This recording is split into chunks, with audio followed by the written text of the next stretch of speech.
Hello everyone, मैं हर्षित वापस से आप सबका स्वागत करता हूं वर्चुअल शिक्षा के इस यूट्यूब चैनल पे। जैसा कि हम लोग माइक्रो इकोनॉमिक्स की सीरीज़ कर रहे थे और उसमें हम लोग डिमांड थ्योरी तक पहुंचे थे। एक बार वापस से उस पूरी सीरीज़ को जो डिमांड थ्योरी तक हम पहुंचे थे उन सारी चीज़ों को रिवाइज करने के लिए एक वीडियो में हम यहाँ पर आए, जिसको आप लोग वन शॉट वीडियो के नाम से भी जानते हैं। कई सारे बच्चों के कुछ एग्ज़ाम्स हैं, उसमें उन्होंने कहा कि उन्हें कंजम्पशन थ्योरी की एक रिवीजन चाहिए।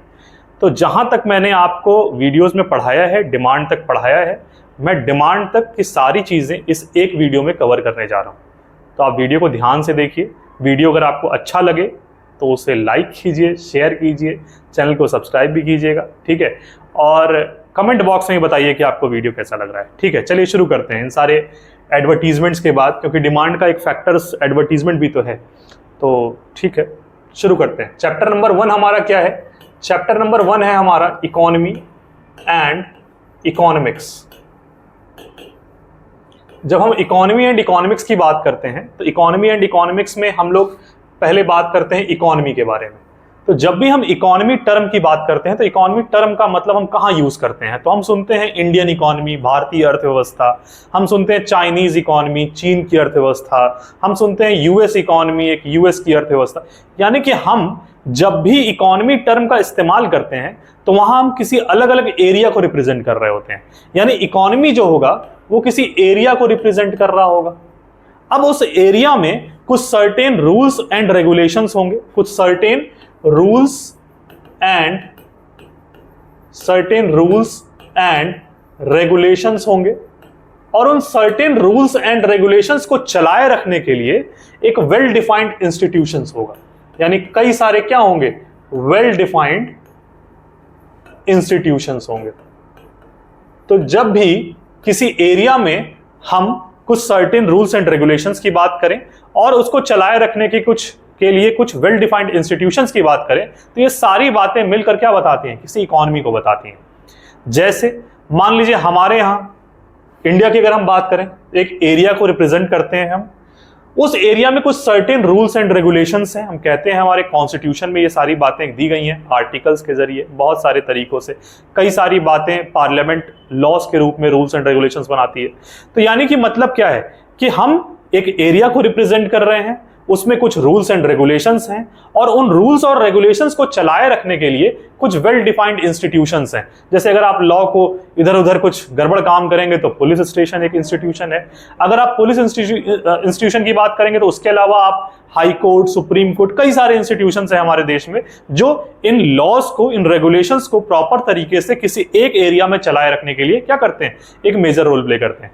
तो जब भी हम इकोनॉमी टर्म का इस्तेमाल करते हैं तो ये तीन बातें वहां पर होनी क्या होती हैं? जरूरी होती हैं। तभी हम उस बात को क्या कहते हैं? इकोनॉमी कहते हैं। मुझे उम्मीद है आपको बात इकोनॉमी की समझ में आई। फिर हम यहां से आगे बढ़ते हैं तो हम क्या कहते हैं? हम कहते हैं इकोनॉमी में कुछ इकोनॉमिक एक्टिविटीज होती हैं। इकोनॉमी में कुछ इकोनॉमिक एक्टिविटीज होती हैं। अब ये इकोनॉमिक एक्टिविटीज क्या है? तो जब भी हम इकोनॉमिक एक्टिविटीज शब्द का इस्तेमाल करते हैं तो हम कहते हैं ऑल दोज एक्टिविटीज, वो सारी एक्टिविटीज which creates वैल्यू। हर वो एक्टिविटी जो क्या करती है? वैल्यू क्रिएट करती है, उसको हम इकोनॉमिक एक्टिविटी कहते हैं। हर वो एक्टिविटी जो क्या करती है? वैल्यू क्रिएट करती है, उसको हम इकोनॉमिक एक्टिविटी कहते हैं। बात समझ में आ रही है? अब इकोनॉमिक एक्टिविटी किन किन चीजों से मिलकर बनी होती है? तो it consists of consumption, production, exchange and distribution. तो जिसकी हम लोग बात कर रहे हैं इकोनॉमिक एक्टिविटी की, ये इकोनॉमिक एक्टिविटी क्या है? तो इकोनॉमिक एक्टिविटी वो है जो वैल्यू क्रिएट करती है। All those activities which creates value. और ये किन किन चीजों से मिलकर बनती है? तो आप देखते हैं कि जनरली किसी इकोनॉमी में दो तरह की प्रजातियां पाई जाती हैं, एक कंज्यूमर और एक प्रोड्यूसर। तो कंज्यूमर जो प्रोसेस करता है गुड्स एंड सर्विसेज को कंज्यूम करने का, उसको हम कंजम्पशन कहते हैं। जब किसी रॉ मटेरियल को फिनिश्ड गुड में कन्वर्ट किया जाता है तो उस प्रोसेस को converting of raw materials into finished good हम कहते हैं प्रोडक्शन। एक प्रोसेस हो रहा है। फिर एक्सचेंज का मतलब क्या होगा? जब ट्रेड ऑफ हो यानी कुछ सामान हम दें और बदले में कुछ लें, ट्रेड ऑफ हो। डिस्ट्रीब्यूशन का मतलब क्या हो गया, जब हम एलोकेट करें रिसोर्सेस को हम क्या करें, एलोकेट करें, तो हम उसको कह देंगे क्या, उसको हम कह लेंगे डिस्ट्रीब्यूशन। जैसे कंजम्पशन आप समझ गए, प्रोडक्शन आप समझ गए, एक्सचेंज आप समझ गए। मैंने क्या कहा कंजम्पशन में कि consuming goods and services. Production एक प्रोसेस है in which raw materials are converted into finished good. Exchange means trade off जहां पर क्या होता है, ट्रेड ऑफ होता है गुड्स एंड सर्विसेज का, बदले में हम कुछ मनी वगैरह लेते हैं, ठीक है ना। मेनली अगर आप देखिए तो ये कंजम्पशन जो है ये कंज्यूमर के बारे में बात हो रही है। प्रोडक्शन अगर आप देखिए तो प्रोड्यूसर के बारे में बात हो रही है। एक्सचेंज की अगर आप बात करेंगे तो मार्केट के बारे में बात होगा, जिस मार्केट में ये कंज्यूमर और प्रोड्यूसर की क्या होगी, मुलाकात होगी। जहां पर कंज्यूमर और प्रोड्यूसर एक जगह पर मीट करेंगे उसी जगह पर हम क्या कहेंगे, उसी जगह को हम कहेंगे मार्केट। डिस्ट्रीब्यूशन अभी आपके सिलेबस में नहीं है, क्लास 11th में नहीं है, लेकिन फिर भी आप हल्का फुल्का क्या जान सकते हैं कि डिस्ट्रीब्यूशन क्या है, जहां पर आप क्या करते हैं, एलोकेट करते हैं गुड्स एंड सर्विसेज को। जैसे आप सुनते हैं कि कुछ फैक्टर्स ऑफ प्रोडक्शन होते हैं और उन फैक्टर्स ऑफ प्रोडक्शन में कुछ फैक्टर पेमेंट दिया जाता है। अगर आपने वीडियो देखा है तो आपको ज्यादा अच्छे से समझ में आ रहा है, नहीं भी देखा है तो भी मैं एकदम आसान भाषा में समझा रहा हूं, समझिए। फैक्टर ऑफ प्रोडक्शन का मतलब हो गया कि प्रोडक्शन करने के लिए हम किन किन चीजों का इस्तेमाल करते हैं। तो प्रोडक्शन करने के लिए सबसे इंपॉर्टेंट, सबसे पहले क्या है, लैंड। आपके पास लैंड होना चाहिए, आपके पास कुछ लेबर्स होने चाहिए, कुछ एंटरप्रेन्योर होने चाहिए। बात समझ, कैपिटल होना बहुत इंपॉर्टेंट है। तो आप कहते हैं कि फैक्टर ऑफ प्रोडक्शन आपका लैंड हो गया, लेबर हो गया, कैपिटल हो गया, एंटरप्रेन्योर हो गया। आप ये बात कहते हैं। अब लैंड के बदले में फैक्टर पेमेंट क्या होता है, तो लैंड अगर है तो रेंट देगा, तो फैक्टर पेमेंट उसका रेंट है। लेबर की जब हम बात करते हैं वेजेस होगा, कैपिटल की जब बात करते हैं तो इंटरेस्ट होगा, और एंटरप्रेन्योर क्या कमाता है, प्रॉफिट कमाता है। तो मेनली हमको ये तीन बातें याद रखनी है, कंजम्पशन, प्रोडक्शन और एक्सचेंज। और डिस्ट्रीब्यूशन का मतलब क्या हो गया, जहां पर हम एलोकेट कर रहे हो गुड्स एंड सर्विसेज, रिसोर्सेज का हम एलोकेशन कर रहे हो। बात आपको समझ में आ गई। चलिए, तो ये आपकी होंगे इकोनॉमिक एक्टिविटीज। इसके आगे चलते हैं। इसके आगे जब हम चलते हैं तो हम बात करते हैं कि नॉन इकोनॉमिक, अगर कुछ इकोनॉमिक एक्टिविटी है तो कुछ ऐसी चीजें भी होंगी जो नॉन इकोनॉमिक होंगी। तो जब हम नॉन इकोनॉमिक एक्टिविटीज की बात करते हैं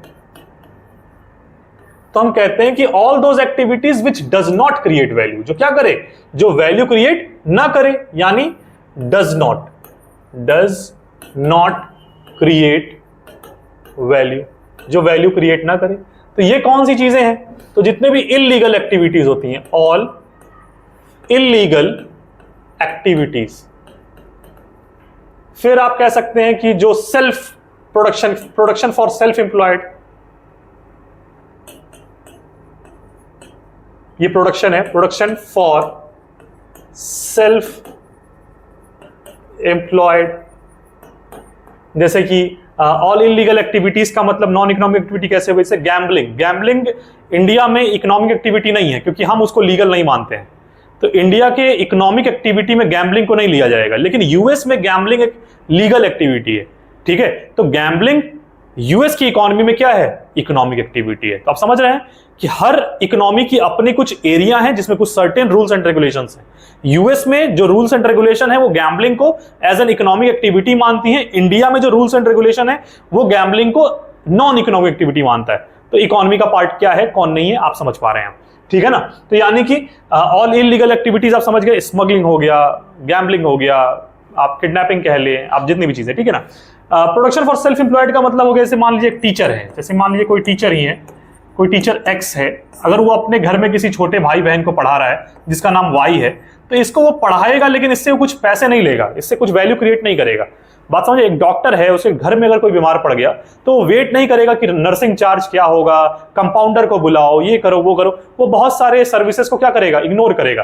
तो उन जगहों पर हम क्या करते हैं, उन जगहों को, उन चीजों को हम क्या मानते हैं, एक तरीके से नॉन इकोनॉमिक एक्टिविटी में लेते हैं। मुझे उम्मीद है कि आपको बात क्लियर हो रही है। चलिए इसके आगे बढ़ते हैं। तो इकोनॉमी में कुछ टर्म्स आते हैं, एक टर्म होता है जहां पर हम कहते हैं सिंपल इकोनॉमी, और एक होती है कॉम्प्लेक्स इकोनॉमी।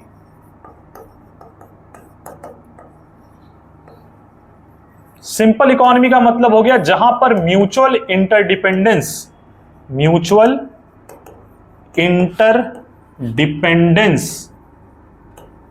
लो हो, कम हो। जिस जगह पर म्यूचुअल इंटरडिपेंडेंस कम होता है उस इकोनॉमी को हम सिंपल इकोनॉमी कहते हैं। म्यूचुअल इंटरडिपेंडेंस कम है तो इसका मतलब वहां पर जो इनकम लेवल होगा वो भी क्या होगा, कम होगा। यानी इस इकोनॉमी में जो इनकम लेवल होगा वो भी क्या होगा, कम होगा। अब बात समझ पा रहे हैं, इनकम लेवल क्या होगा, कम होगा। जो एक्सचेंजेस होंगे वो भी क्या होंगे, मॉडरेट होंगे, कम होंगे। बात समझ में आ रही है। तो यहां पर सारी चीजें क्या रहती हैं, लगभग देखने को मिलती हैं, कम देखने को मिलती हैं। अगर आप कॉम्प्लेक्स इकोनॉमी में देखेंगे तो आपको क्या दिखेगा कि यहां पर म्यूचुअल इंटरडिपेंडेंस बहुत ज्यादा होगा। अगर यहां पर इनकम लेवल की बात करेंगे तो ज्यादा होगा, अगर यहां पर एक्सचेंजेस की बात करेंगे तो वो हाई होगा। क्यों, क्या हो रहा है ये, तो देखिए सिंपल इकोनॉमी, जैसे मान लीजिए कहीं पर कुछ नॉर्मल काम हो रहा है, कहीं आप चले जाइए जो देहात का एरिया है, जो गांव का एरिया है, जहां पर कुछ एग्रीकल्चरल एक्टिविटी होती है, तो वहां पर बहुत ज्यादा इंटरडिपेंडेंसी नहीं है किसी के ऊपर। बात समझ में आ रही है, इसीलिए इनकम लेवल भी कम होगा। लेकिन जब आप कॉर्पोरेट एरिया में, बड़े बड़े एरिया में जाएंगे तो वहां क्या होगा, बड़ी एमएनसी है, बड़ी बड़ी कंपनी है, तो वो क्या करेगी, एक काम करने के अलग डिपार्टमेंट होगा, उसी कंपनी में दूसरा काम करने के लिए अलग डिपार्टमेंट होगा। तो अलग अलग चीज, एक ही काम में कई सारे डिपार्टमेंट्स होंगे जो कई सारे काम अलग अलग तरीके से कर रहे होंगे। यानी कि वहां पर म्यूचुअल इंटरडिपेंडेंसी क्या होती है, कॉम्प्लेक्स इकोनॉमी में ज्यादा होती है, तो वहां पर इनकम लेवल भी हाई होती है। बात समझ में आ रही है। तो वहां पर एक्सचेंजेस भी आसानी से होते हैं। लेकिन जब हम बात करते हैं सिंपल इकोनॉमी की, तो वहां पर म्यूचुअल इंटरडिपेंडेंस क्या होता है, कम होता है। तो म्यूचुअल इंटरडिपेंडेंस कम है, रिलायबिलिटी कम है, एक्सचेंज कम है, इनकम लेवल भी क्या होती है, लो होती है। बात समझ में आ रही है। तो ये एक बेसिक से दो डिफरेंसेस थे, आपको समझ में आ रहे होंगे। ठीक है, आपको कोई भी चीज अगर नहीं समझ में आएगी तो आप जरूर बताइएगा। ठीक है, तो ये हो गया क्या, ये हो गया सिंपल और कॉम्प्लेक्स इकोनॉमी की बात। फिर जब हम यहां से आगे बढ़ते हैं तो हम लोग पढ़ते हैं क्या, हम लोग पढ़ते हैं कि जो हम माइक्रो इकोनॉमिक्स पढ़ रहे हैं, ये माइक्रो इकोनॉमिक्स कैसे मैक्रो इकोनॉमिक्स से अलग है। ये माइक्रो इकोनॉमिक्स कैसे मैक्रो इकोनॉमिक्स से अलग है। तो आप कहते हैं कि माइक्रो इकोनॉमिक्स जो होता है वो इंडिविजुअल की बात करता है, किसी इंडिविजुअल फर्म की बात करता है। Micro economics is a study of individual firm, किसी पर्टिकुलर हाउस होल्ड की बात करता है। यानी जब भी किसी इंडिविजुअल की बात हो, किसी पर्टिकुलर चीज की बात हो, तो वहां पर हम माइक्रो इकोनॉमिक्स शब्द का इस्तेमाल करते हैं। जैसे कि अगर आप अपनी माइक्रो पढ़ रहे होंगे तो आप देख रहे होंगे कि वहां पर हम किस चीज की बात कर रहे हैं, हम इंडिविजुअल की बात कर रहे हैं। बात समझ में आ रही है। लेकिन जब आप मैक्रो इकोनॉमिक्स पढ़ेंगे अपने क्लास 12th में, तो आप मैक्रो इकोनॉमिक्स में क्या देखते हैं कि हम इकोनॉमी एज अ होल की बात करते हैं। यानी यहां पर हम इंडिविजुअल की बात करते हैं, यहां पर हम एज अ होल की बात करते हैं। क्लियर है बात। यहां पर हम individual firm, individual house hold या पर्टिकुलर हाउस होल्ड की बात करते हैं, यहां इकोनॉमी एज अ होल की बात करते हैं। फिर हम किस चीज की बात करते हैं, अगर हम सेकंड डिफरेंस की बात करें तो यहां हम कुछ डिमांड की बात करते हैं, सप्लाई की बात करते हैं। लेकिन जब हम जाते हैं मैक्रो में तो हम इनके एग्रीगेट्स की बात करते हैं। जैसे अभी मैं आपको पढ़ाऊंगा कि डिमांड जब हम लोग पढ़ेंगे तो डिमांड में हम इंडिविजुअल डिमांड पढ़ेंगे, मार्केट डिमांड पढ़ेंगे। तो इंडिविजुअल डिमांड में क्या कहता है, वो कहता है कि एक इंडिविजुअल, मान लीजिए मैं एक इंडिविजुअल हूं, तो मैं किसी एक पर्टिकुलर, मान लीजिए मार्कर है, मैं यहां पर इस मार्कर की जो डिमांड कर रहा हूं, ये मेरी इंडिविजुअल डिमांड है।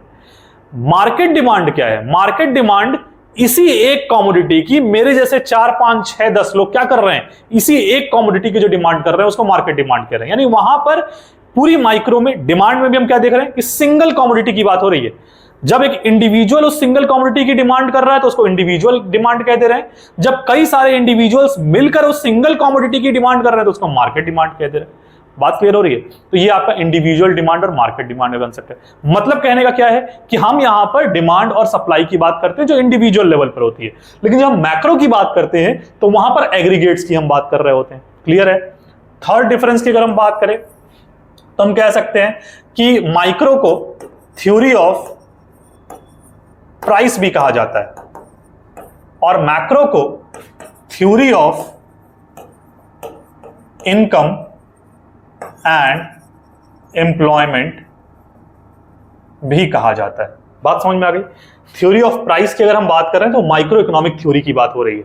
Theory of income and employment की अगर हम बात कर रहे हैं तो मैक्रो इकोनॉमिक थ्योरी की बात हो रही है। बात समझ में आ रही है। तो ये आपका माइक्रो और मैक्रो के बीच का डिफरेंस है। फिर इससे आगे हम लोग जब बढ़ते हैं, तो हम लोग कुछ टाइप्स ऑफ इकोनॉमिक सिस्टम की बात करते हैं, कुछ टाइप्स ऑफ इकोनॉमिक सिस्टम की बात करते हैं। तो टाइप्स ऑफ इकोनॉमिक सिस्टम में हम कहते हैं कि 3 तरह के इकोनॉमिक सिस्टम हमको देखने को मिलते हैं। कौन कौन से? एक हमको दिखता है कैपिटलिस्ट इकोनॉमी, फिर हमको दिखता है सोशलिस्ट इकोनॉमी, फिर हमको दिखता है मिक्स्ड इकोनॉमी। कैपिटलिस्ट इकोनॉमी को फ्री मार्केट भी कहते हैं या फ्री इकोनॉमी भी कह सकते हैं। सोशलिस्ट को सेंट्रली प्लान्ड इकोनॉमी भी कहते हैं। मिक्स्ड को हम लोग मिक्स्ड ही कहते हैं। कैपिटलिस्ट इकोनॉमी का मतलब क्या हो गया? जब मार्केट इकोनॉमी को कंट्रोल करता है, मार्केट चीजों को चलाता है। बात समझ में आ गई? इंडिविजुअल वहां पर एक मेजर रोल प्ले कर रहे होते हैं। जो प्राइवेट होते हैं वो अपने प्रॉफिट के लिए काम कर रहे होते हैं पूरी तरीके से। यानी कैपिटलिस्ट इकोनॉमी, फ्री इकोनॉमी का मतलब हुआ कि आप पूरी तरीके से मार्केट ओरिएंटेड इकोनॉमी है। गवर्नमेंट का काम ना के बराबर है, वो सिर्फ लॉ एंड ऑर्डर मेंटेन करेंगे और उसके अलावा उनका कोई काम नहीं है। लॉ एंड ऑर्डर मेंटेन करना और डिफेंस मैनेज करना। सिर्फ कैपिटलिस्ट इकोनॉमी क्या कहती है कि सारा का सारा रोल प्राइवेट प्लेयर्स लेकर के चलेंगे। Government has a limited role to manage law and order and defence. बात समझ में आ गई? लेकिन जब हम सोशलिस्ट इकोनॉमी की बात करते हैं तो वहां पर क्या होता है? यहां पर हम प्राइवेट प्लेयर की बात कर रहे होते हैं कि प्राइवेट इंडिविजुअल सारी चीजों को संभालेगा। लेकिन जब हम सोशलिस्ट की बात कर रहे होते हैं तो यहां पर क्या होगा? यहां पर गवर्नमेंट चीजों को संभालती है, यहां पर सरकार। तो सोशलिस्ट यहां पर टारगेट क्या है? Social welfare. और सोशल वेलफेयर कौन करेगा? सरकार करेगी, ना कि कोई प्राइवेट प्लेयर करेगा। बात समझ में आ रही है? तो सोशलिस्ट इकोनॉमी। कैपिटलिस्ट इकोनॉमी में क्या होगा? प्राइवेट। तो प्राइवेट किस लिए काम करता है? प्रॉफिट मोटिव के लिए काम करता है। प्रॉफिट मोटिव, ठीक है। तो यहां पर प्रॉफिट मोटिव, यहां पर सोशल वेलफेयर। और जब हम कैपिटलिस्ट प्लस सोशलिस्ट दोनों की बात करते हैं किसी इकोनॉमी, तो हम मिक्स्ड इकोनॉमी पाते हैं। मिक्स्ड इकोनॉमी में क्या होगा कि वहां पर फ्री मार्केट का भी एक ठीक ठाक रोल होगा और साथ ही साथ सोशल वेलफेयर के लिए सरकार का भी एक अच्छी ताकत, सरकार भी एक पावरफुल कंडीशन में होगी। बात समझ में? जैसे इंडिया एक मिक्स्ड इकोनॉमी है। इंडिया में क्या है? इंडिया में सरकार लोगों का सोशल वेलफेयर भी करती है, सरकार बाकी सारे काम भी करती है, और प्राइवेट इंडिविजुअल्स को पूरी तरीके से राइट है कि वो अपने तरीके से क्या कर सकते हैं? बिजनेस कर सकते हैं। तो उनको फ्री इकोनॉमी भी देती है। बात समझ में आ गई? फ्री मार्केट भी देता है। तो ये आपका क्या हो गया? ये आपका कैपिटलिस्ट, सोशलिस्ट, मिक्स्ड हो गया। इसको हम फ्री मार्केट, सेंट्रली प्लान्ड और मिक्स्ड इकोनॉमी के नाम से जानते हैं। ये आपके टाइप्स ऑफ इकोनॉमिक सिस्टम है। क्या फायदा होगा कैपिटलिस्ट इकोनॉमी अगर किसी देश में है तो यहाँ जीडीपी ग्रोथ तेजी से हो रहा होगा। सोशलिस्ट इकोनॉमी में क्या हो रहा होगा? तो सोशल वेलफेयर हो रहा होगा। मिक्स्ड में क्या हो रहा होगा? दोनों को प्रॉपर रोल दिया जा रहा होगा अच्छा काम करने का, ठीक है ना, अपने तरीके से काम करने का। इसके डीमेरिट क्या हो जाएंगे कैपिटलिस्ट इकोनॉमी की? कि इसमें सोशल वेलफेयर नहीं होगा। सोशलिस्ट में दिक्कत क्या हो जाएगी? इसमें जीडीपी ग्रोथ उतनी तेज नहीं होगी। और मिक्स्ड में क्या दिक्कत आ जाती है कि यहां पर करप्शन देखने को मिलता है। करप्शन देखने को मिलता है कि सरकार चाहती है, सरकार हमेशा चाहेगी ना हम पावरफुल रहें, तो वो अपने पावरफुल रहने के चक्कर में क्या करती है कई बार, ठीक है। बात समझ में आ गई? तो ये आपका क्या हो गया? ये आपके टाइप्स ऑफ इकोनॉमिक सिस्टम हो गए। तो मुझे उम्मीद है कि आपको इतनी बातें समझ में आ गई, जहां पर हम लोगों ने क्या क्या बातें पढ़ ली। हम लोगों ने इकोनॉमी पढ़ लिया, हम लोगों ने इकोनॉमिक एक्टिविटी पढ़ लिया, हम लोगों ने नॉन इकोनॉमिक एक्टिविटी पढ़ लिया, सिंपल इकोनॉमी और कॉम्प्लेक्स इकोनॉमी पढ़ लिया। फिर इसके आगे हम लोगों ने माइक्रो मैक्रो में डिफरेंस पढ़ लिया, टाइप्स ऑफ इकोनॉमिक सिस्टम पढ़ लिया। और अब हम लोग पढ़ने जा रहे हैं क्या? इकोनॉमिक्स, जिसमें हम लोगों ने पहली बार लिखा था इकोनॉमी एंड इकोनॉमिक्स, उसमें अब हम शुरू करने जा रहे हैं इकोनॉमिक्स के बारे में। तो इकोनॉमिक्स क्या है? तो इकोनॉमिक्स क्या है? इकोनॉमिक्स का मतलब हिंदी में क्या हुआ? अर्थशास्त्र। अर्थशास्त्र में शास्त्र मीन्स क्या? शास्त्र मीन्स किसी चीज की पढ़ाई। तो इकोनॉमिक्स किसी चीज की स्टडी है। तो किस चीज की स्टडी है? तो economics is a study of making choices in the presence of scarcity. Human wants जो होती हैं वो अनलिमिटेड होती हैं, लेकिन जो रिसोर्स हैं वो क्या होती हैं? वो लिमिटेड होती हैं। बात समझ में आ रही? ह्यूमन वॉन्ट्स क्या होती हैं? अनलिमिटेड होती हैं, और रिसोर्स क्या होते हैं? लिमिटेड होते हैं, ठीक है ना। ये डेफिनेशन किसने दी थी? रॉबिन्स ने दी थी। नोट कर सकते हैं कहीं कोने में कि human wants are unlimited and wants are limited. ये स्कैरसिटी ओरिएंटेड डेफिनेशन है जो रॉबिन्स के द्वारा दिया गया था, ठीक है ना। तो इकोनॉमिक्स क्या है? तो economics is the study of making choices in the presence of scarcity. ठीक है बात। इकोनॉमिक्स क्या है? स्कैर्स रिसोर्स में हम किस तरीके से अपने चॉइस को मेक कर रहे हैं, किस तरह से अपने चॉइस कर रहे हैं, इसी की स्टडी क्या है? इकोनॉमिक्स। बात समझ में आ गई? जब आप यहां से किसी मॉल में जाएंगे, किसी स्पेंसर में जाएंगे, या कहीं डोमिनोज चले गए, कहीं भी चले गए, तो आपके जेब में कुछ लिमिटेड रिसोर्स होंगे। उस लिमिटेड रिसोर्स में आप वो चूज करेंगे कि आप उस लिमिटेड रिसोर्स में रहते हुए क्या क्या चीजें कंज्यूम कर सकते हैं। तो इकोनॉमिक्स क्या है? Study of making choices in the presence of scarcity. बात समझ में आ गई? What is scarcity? स्कैर्सिटी क्या है? तो स्कैर्सिटी का मतलब हो गया कि जो अवेलेबल रिसोर्स है, जो अवेलेबल रिसोर्स है और जो रिक्वायर्ड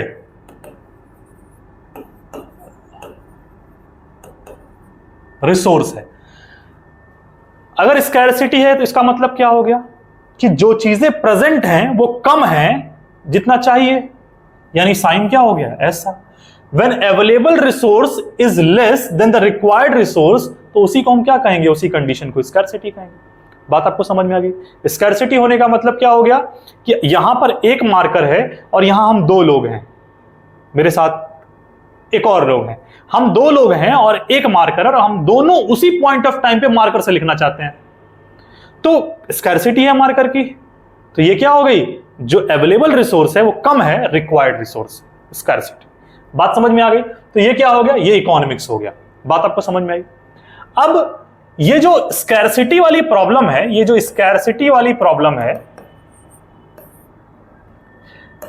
क्या इस प्रॉब्लम को फेस करने के लिए दोनों प्रजाति जो है, कंज्यूमर की और प्रोड्यूसर की, दोनों को समस्या होती होगी? सही है ना? वो कंज्यूमर को भी समस्या होगा और प्रोड्यूसर को भी समस्या होगा। बात समझ में आई? तो कंज्यूमर भी स्कैर्सिटी में रहता है और प्रोड्यूसर भी स्कैर्सिटी में रहता है। जो आपके साइड बुक्स का चैप्टर नंबर 2 है वो प्रोड्यूसर्स के स्कैर्सिटी के बारे में बात करता है। एनसीईआरटी के चैप्टर नंबर 1 में ही ये बात दी गई है। बात समझ में आ गई? तो अब हम लोग क्या बात करने जा रहे हैं कि स्कैर्सिटी की जो समस्या है वो कंज्यूमर और प्रोड्यूसर दोनों फेस करते हैं। जो प्रोड्यूसर फेस करता है वो हमारा चैप्टर नंबर 2 है, और जो कंज्यूमर फेस करेगा वो हमारा चैप्टर नंबर 3 होगा। इतनी बात अभी समझ में आ गई? ठीक है ना? साइड बुक्स के हिसाब से एनसीईआरटी का चैप्टर नंबर 1 ही वो है जहां पर प्रोड्यूसर की बात हो रही है। ठीक है। अब स्कैर्सिटी की समस्या में सबसे बड़ी समस्या क्या आती है? स्कैर्सिटी की समस्या में सबसे बड़ी समस्या आती है कि हम क्या चूज करें। Problem of choice. अगर मेरे पास रिसोर्स कम है तो हम क्या चूज करें, यही सबसे बड़ी समस्या है। अब आप ये बताइए कि इंडिया की इकोनॉमी में क्या स्कैर्सिटी की समस्या है? क्या प्रॉब्लम ऑफ चॉइस है? बिल्कुल है। क्या यूएस की इकोनॉमी में स्कैर्सिटी की समस्या है? क्या चाइनीज इकोनॉमी में स्कैर्सिटी की समस्या है? हाँ है। क्या ये सब प्रॉब्लम ऑफ चॉइस से जूझ रहे हैं? हाँ। क्या इंडिया में यूपी में प्रॉब्लम ऑफ चॉइस की दिक्कत है? हाँ। क्या तमिलनाडु में प्रॉब्लम ऑफ चॉइस की दिक्कत है? हाँ। तो ये जो प्रॉब्लम ऑफ चॉइस है, ये जो प्रॉब्लम है, ये प्रॉब्लम दुनिया के हर हिस्से में, देश के हर कोने में पाया जा रहा है। तो इसी प्रॉब्लम को क्या कह दिया गया? Central problems of an economy. इसी प्रॉब्लम को क्या कह दिया गया? इसी प्रॉब्लम को कह दिया गया सेंट्रल प्रॉब्लम। इसी प्रॉब्लम को क्या कह दिया गया? Central problem of an economy. बात समझ में आई? जो ये प्रॉब्लम ऑफ चॉइस है, जो स्कैर्सिटी की समस्या है, ये समस्या हर जगह पर पाई जा रही है, तो ये हर इकोनॉमी का सेंट्रल प्रॉब्लम है। तो कहा गया कि पूरी इकोनॉमी का जो सेंट्रल प्रॉब्लम होगा वो क्या होगा? वो अब हम प्रोड्यूसर के रिस्पेक्ट में पढ़ने जा रहे हैं। बात आपको समझ में आ गई? अब प्रोड्यूसर जब सेंट्रल प्रॉब्लम्स की बात करता है तो 3 प्रॉब्लम्स की बात करता है। कौन कौन से 3 प्रॉब्लम? तो कहता है कि व्हाट टू प्रोड्यूस,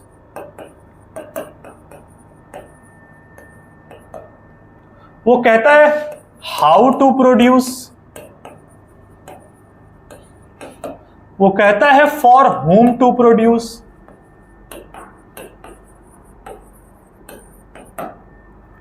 यानी जो प्रोड्यूसर के पर्सपेक्टिव से हम प्रॉब्लम देख रहे हैं वो प्रॉब्लम क्या है? सबसे पहली समस्या उसकी ये है कि हम तो भाई प्रोड्यूसर हैं और हमको प्रोड्यूस करना है, तो सबसे पहली समस्या हम क्या प्रोड्यूस करें। और क्या प्रोड्यूस में भी उसको समस्या आ जाती है कि क्या को कितना प्रोड्यूस करें, हाउ मच टू प्रोड्यूस। बात समझ में आ रही है? पहले तो वो इस चीज में परेशान है क्या प्रोड्यूस करें, अब क्या का जवाब मिल रहा है तो वो सोच रहा है कितना प्रोड्यूस करें। तो ये हो गया आपका पहला सेंट्रल प्रॉब्लम। ये क्या हो गया, ये आपका फर्स्ट सेंट्रल प्रॉब्लम है, ये सेकंड नहीं है, ये फर्स्ट के अंदर ही आ रहा है। बात समझ में आ गई? सेकंड में आप कहते हैं how to produce. How to produce का मतलब पक्का आप किसी टेक्निक्स ऑफ प्रोडक्शन की बात कर रहे हैं। अरे प्रोड्यूस करने का टेक्निक होगा how to produce. For whom to produce का मतलब आप किसी क्लास की बात कर रहे हैं, किसके लिए प्रोड्यूस करें। तो आप कहते हैं अगर किसके लिए प्रोड्यूस करें तो आपकी इकोनॉमी में रिच और पुअर पाए जाते हैं। तो आप क्या रिच के लिए प्रोड्यूस करें, क्या पुअर के लिए प्रोड्यूस करें। फॉर हुम टू प्रोड्यूस का जवाब। टेक्निक ऑफ प्रोडक्शन में आप कहते हैं कि दो टेक्निक्स होते हैं, एक होता है लेबर इंटेंसिव टेक्निक, एक होता है capital intensive technique.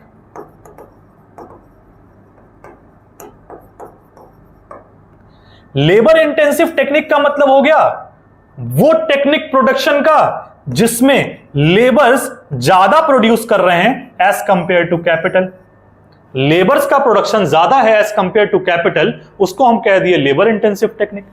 Capital intensive technique आप किसको कहे, जिस इकोनॉमी में कैपिटल का प्रोडक्शन ज्यादा है एज कंपेयर टू लेबर। बात समझ में आ गई? Labour intensive, capital intensive. Clear? What to produce में आप कहते हैं कि दो गुड्स की आप बात करते हैं, आप कहते हैं कंज्यूमर गुड प्रोड्यूस करें, कंज्यूमर गुड प्रोड्यूस करें या कैपिटल गुड प्रोड्यूस करें। कंज्यूमर गुड क्या है, जो कंज्यूमर कंज्यूम करने के लिए गुड प्रोड्यूस, जो कंज्यूमर के कंजम्पशन वाले गुड है। कैपिटल गुड क्या है, तो कैपिटल गुड जैसे हो गया आपका मशीन, टेक्नोलॉजी, ये क्या हो गए, इनके जरिए हम कंज्यूमर गुड प्रोड्यूस करते हैं। तो मतलब क्या हो गया कि हम कंज्यूमर गुड प्रोड्यूस करें या कैपिटल गुड प्रोड्यूस करें, पहली समस्या। लेबर इंटेंसिव टेक्निक से प्रोड्यूस करें या कैपिटल इंटेंसिव टेक्निक से प्रोड्यूस करें, दूसरी समस्या। रिच के लिए ज्यादा प्रोड्यूस करें कि पुअर के लिए ज्यादा प्रोड्यूस करें, तीसरी समस्या। अब प्रोड्यूसर्स इन समस्याओं को अपने आमने सामने देखता है। बात समझ में आ गई? ठीक है, क्लियर हो गई आपको बात? ठीक है ना, क्लियर हो गई। कैपिटल इंटेंसिव का एग्जांपल क्या है, यूएस से। लेबर इंटेंसिव का एग्जांपल क्या है, इंडिया। इंडिया में लेबर्स चीप हैं क्योंकि लेबर इंटेंसिव प्रोडक्शन है।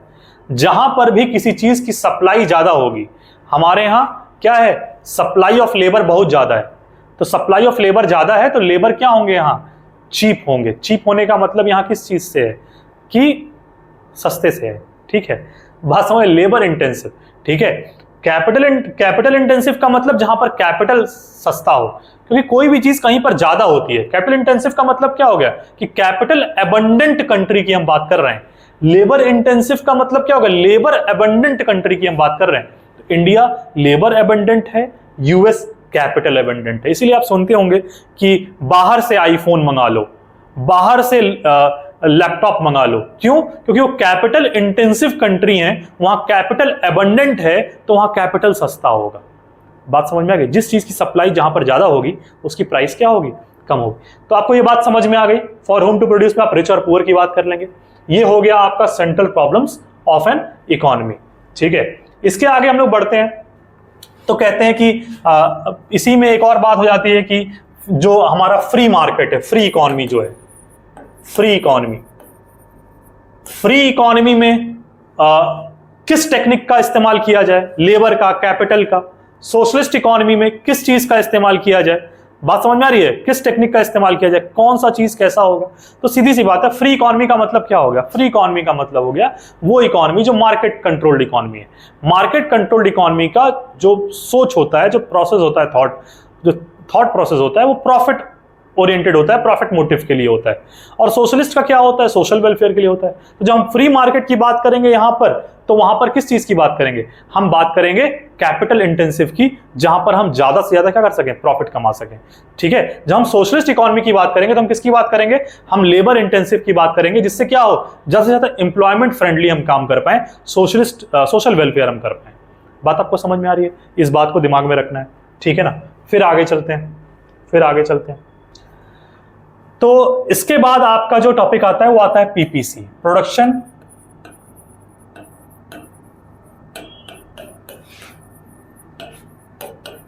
Possibility curve. जब हम प्रोडक्शन पॉसिबिलिटी कर्व की बात करते हैं, इसको हम लोग पीपीसी भी कहते हैं, इसको हम लोग प्रोडक्शन पॉसिबिलिटी फ्रंटियर भी कहते हैं, इसको हम फ्रंटियर भी कहते हैं, यानी पीपीएफ भी कह सकते हैं इसको हम ट्रांसफॉर्मेशन कर्व भी कहते हैं, यानी इसको हम टीसी भी कह सकते हैं। बात समझ में आ गई? यानी हम 3 नाम से इसको जानते हैं। जैसे आपका घर का नाम कुछ और है, दोस्त किसी और नाम से बुलाते हैं। हाँ, दोस्तों वाला नाम मत बताइएगा, वो अलग होता है, ठीक है ना। चलिए, तो तीन नाम किसी एक ही इंडिविजुअल के हैं। पीपीसी प्रोडक्शन पॉसिबिलिटी कर्व बोलिए, या उसको पीपीएफ प्रोडक्शन पॉसिबिलिटी फ्रंटियर बोलिए, या ट्रांसफॉर्मेशन कर्व टीसी बोलिए। सारी ही बात क्या है? एक ही है, एक ही इंडिविजुअल की, एक ही इंसान की बात हो रही है। चलिए, पीपीसी क्या है? तो पीपीसी है combination of two goods. PPC क्या है? Combination of two goods. होता क्या है इसमें? अगर मान लीजिए आपके पास एक लिमिटेड एरिया है, तो प्रोडक्शन पॉसिबिलिटी कितनी है एक लिमिटेड एरिया में, एक लिमिटेड रिसोर्स में। ये अगर आपके पास एक एरिया है तो ये आपका लिमिटेड रिसोर्स है, ये आपका लिमिटेड रिसोर्स है। इस लिमिटेड रिसोर्स में हम पीपीसी में ये एज्यूम कर रहे हैं कि हम 2 कमोडिटी की बात कर रहे हैं। एजम्पशन क्या है इस लॉ को बनाने से पहले? एजम्पशन ये है कि हम यहां पर 2 कमोडिटीज के बारे में बात करने वाले हैं, 2 कमोडिटीज के बारे में बात करने वाले हैं। दूसरा एजम्पशन क्या है कि हमको अपने रिसोर्सेस का पूरा इस्तेमाल करना है, यानी फुलर यूटिलाइजेशन ऑफ रिसोर्सेस करना है, फुलर यूटिलाइजेशन ऑफ रिसोर्सेस करना है। तीसरी बात क्या है? तीसरी बात है कि जो रिसोर्स है हमारे पास वो लिमिटेड है। ये नहीं कि बगल वाले का जमीन ले लिया, ये सब नहीं करना है। यहां पर हमको अपने लिमिटेड रिसोर्स में ही काम करना है। यानी रिसोर्स क्या है? लिमिटेड रिसोर्स है हमारे पास। फोर्थ, हम प्रोडक्शन करने के लिए, हम प्रोडक्शन पॉसिबिलिटी है ना, प्रोडक्शन करने के लिए टेक्नोलॉजी का इस्तेमाल कर रहे होंगे। वो टेक्नोलॉजी हमारी कांस्टेंट रहेगी। ये नहीं कि अभी जिस टेक्नोलॉजी का इस्तेमाल कर रहे हैं आधे प्रोडक्शन के बीच में हम टेक्नोलॉजी को एडवांस कर दें या आउटडेटेड कर दें, ऐसा नहीं करेंगे। हम सेम टेक्नोलॉजी से ही प्रोडक्शन करेंगे ओवरऑल, ठीक है ना। तो यहां पर क्या होगी? यहां पर कांस्टेंट टेक्नोलॉजी की बात होगी, ठीक है ना। अब आप एक और अजम्पशन पढ़ते हैं कि एमआरटी इसमें राइजिंग करता है, वो आप बाद में समझेंगे, अभी नहीं। बात समझ आ गई? तो प्रोडक्शन पॉसिबिलिटी कर्व, यहां पर हम क्या कर रहे हैं एजम्पशन में? 2 कमोडिटीज। तो यहां पर हम इसको 2 पार्ट में बांट दिए। अब 2 कमोडिटीज हम प्रोड्यूस कर रहे हैं। मान लीजिए कि एक एक्स कमोडिटी, एक वाई कमोडिटी, ठीक है ना। तो एक्स को प्रोड्यूस करने का आपके पास एक एरिया है, वाई को प्रोड्यूस करने का आपके पास एक एरिया है। तो आप एक्स और वाई को प्रोड्यूस कर रहे हैं। आप कितना प्रोड्यूस कर सकते हैं तो उसकी प्रोडक्शन पॉसिबिलिटी है। आप कितना प्रोड्यूस कर सकते हैं उस लिमिटेड रिसोर्स में।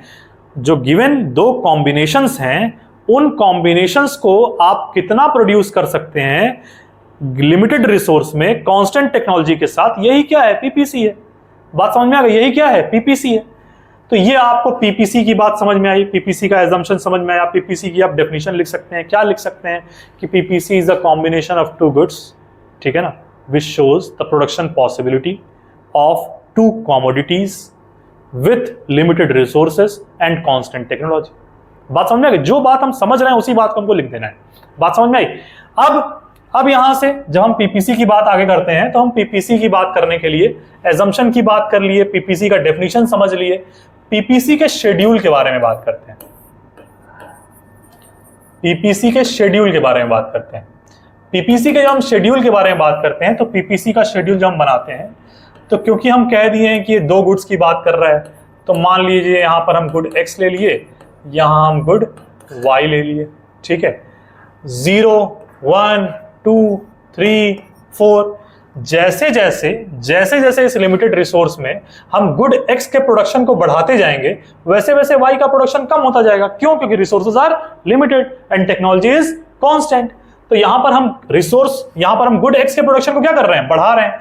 तो अगर गुड वाई का प्रोडक्शन हमारा पहला 10 था, तो वो डिक्रीज किया, 9 हुआ, फिर वो 7 हुआ, फिर वो 4 हुआ, और फिर वो 0 हो गया। यहां पर ध्यान देने की बात यह है कि जैसे जैसे हम एक एक unit of production of good x बढ़ा रहे हैं, वैसे वैसे जो हमारा सेक्रीफाइस है, जो हम गुड वाई को सेक्रीफाइस कर रहे हैं, वो रेट पहले के कंपैरिजन बढ़ता जा रहा है, वो क्या होता जा रहा है, बढ़ता जा रहा है।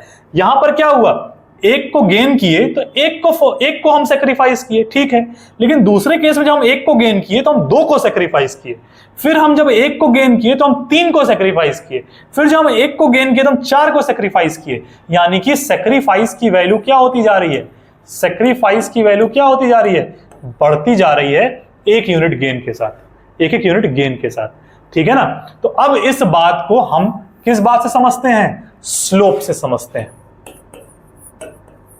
स्लोप ऑफ पीपीसी, पीपीसी का स्लोप। तो जब भी हम स्लोप की बात करते हैं तो हम वहां किस चीज की बात करते हैं, हम tan थीटा की बात करते हैं। tan थीटा क्या होता है, परपेंडिकुलर अपॉन बेस होता है, ठीक है।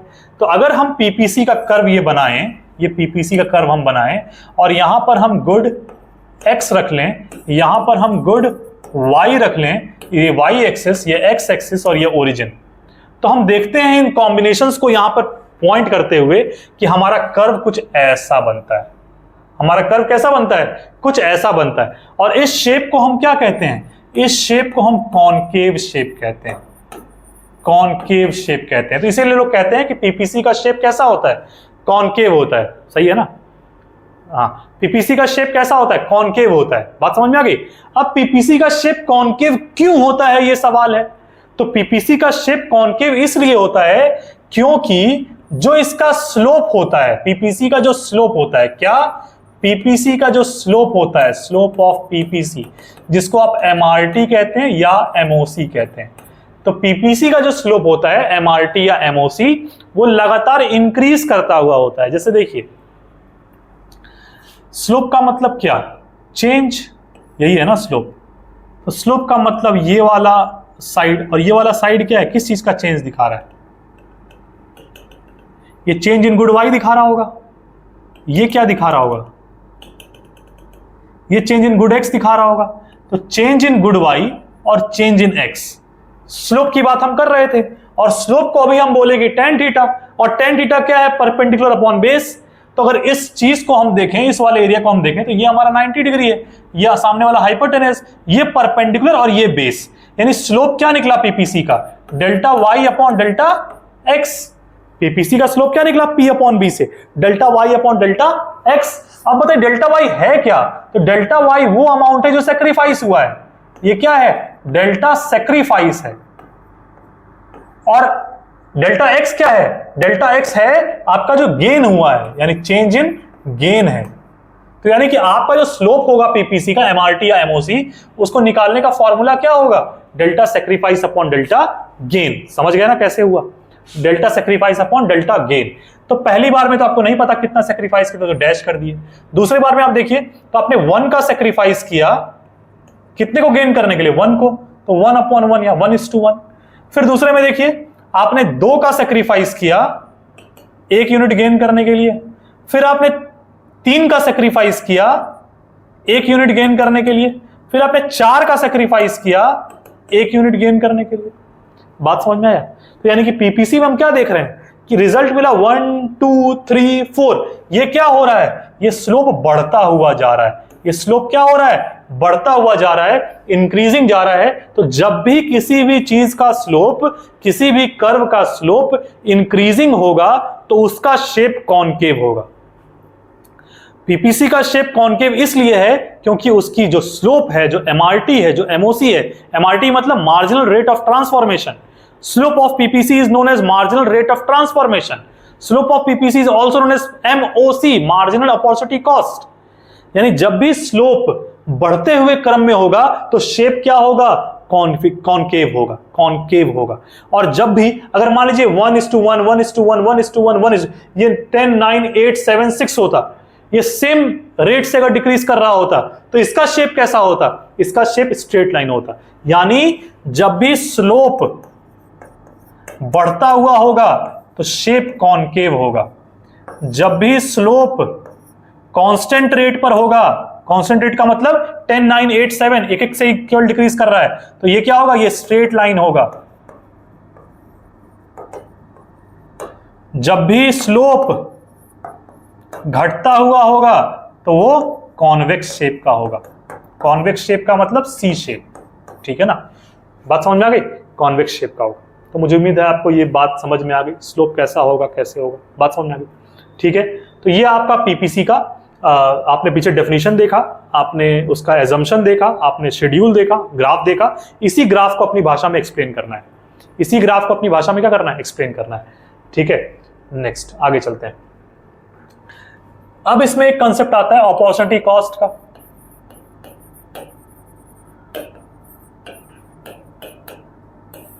तो अपॉर्चुनिटी कॉस्ट क्या होती है? तो अपॉर्चुनिटी कॉस्ट की जब हम बात करते हैं तो हम कहते हैं कि the next best alternative, the next best alternative, या हम कह लेते हैं सेकंड बेस्ट ऑल्टरनेटिव। ठीक है ना, जैसे मान लीजिए वैल्यूइंग, एग्जांपल के रूप में valuing your career, civil servant, musician,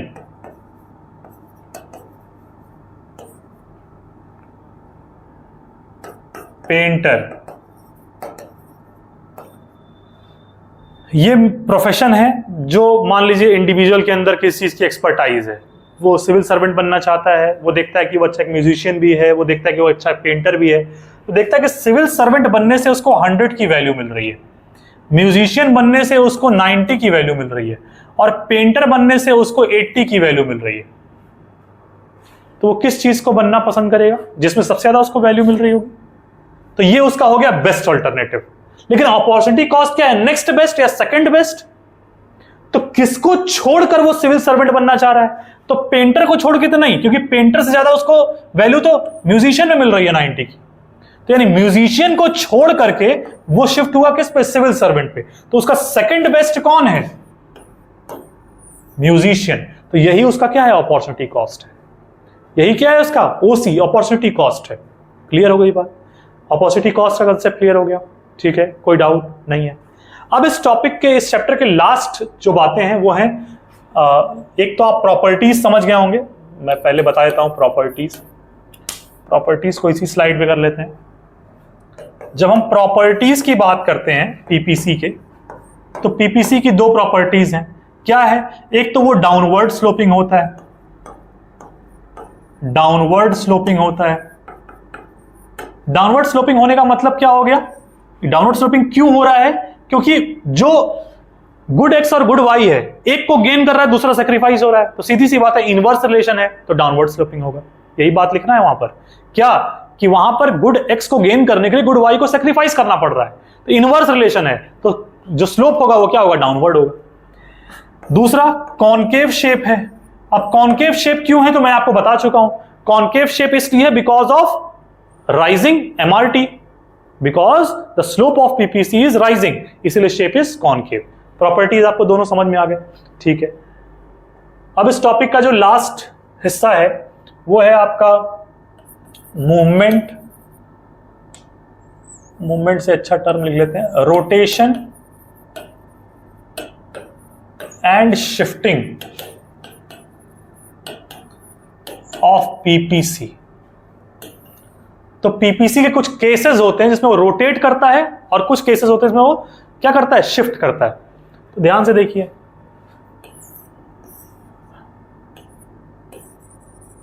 good y, good x, x axis, y axis, origin. ये एक पीपीसी है जिसका नाम है ए बी।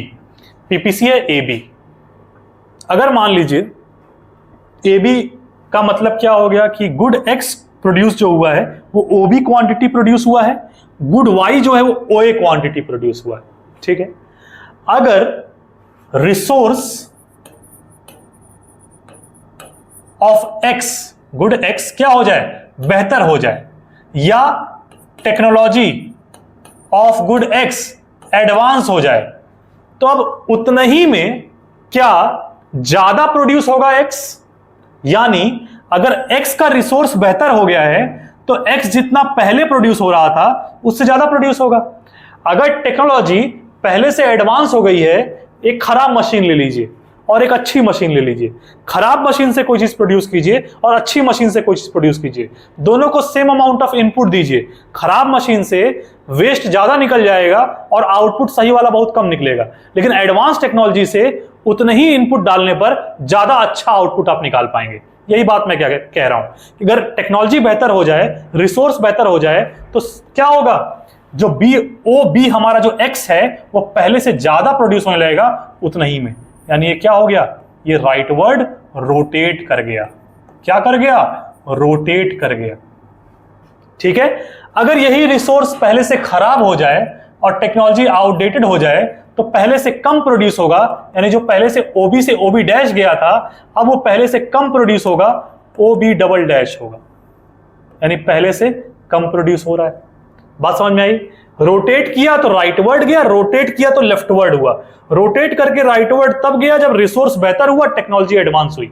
रोटेट करके लेफ्टवर्ड आया तब जब उसकी रिसोर्स खराब हो गई और टेक्नोलॉजी आउटडेटेड हो गई। क्लियर हो गया रोटेशन का एक्स एक्सिस का केस। वाई में भी सेम हो सकता है रोटेशन।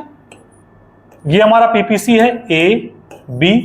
अब बी का वाई का रिसोर्स क्या हो जाए, वाई का रिसोर्स बेहतर हो जाए, रिसोर्स बेहतर होगा वाई का, टेक्नोलॉजी अच्छी होगी तो उतना ही में हम वाई पहले से ज्यादा प्रोड्यूस कर पाएंगे। बात समझ में आ गई? तो ए डैश हो गया। अगर रिसोर्स और टेक्नोलॉजी वाई की खराब हो गई तो पहले से कम वाई प्रोड्यूस होगा। बात समझ में आई? अपवर्ड गया ए डैश, ए से ए डैश हुआ कब, जब रिसोर्स ऑफ वाई बेहतर हुई थी और टेक्नोलॉजी एडवांस हुई थी। ए से ए डबल डैश हुआ जब रिसोर्स पहले से कम हो गया और टेक्नोलॉजी आउटडेटेड हो गई वाई की। बात समझ में आ गई?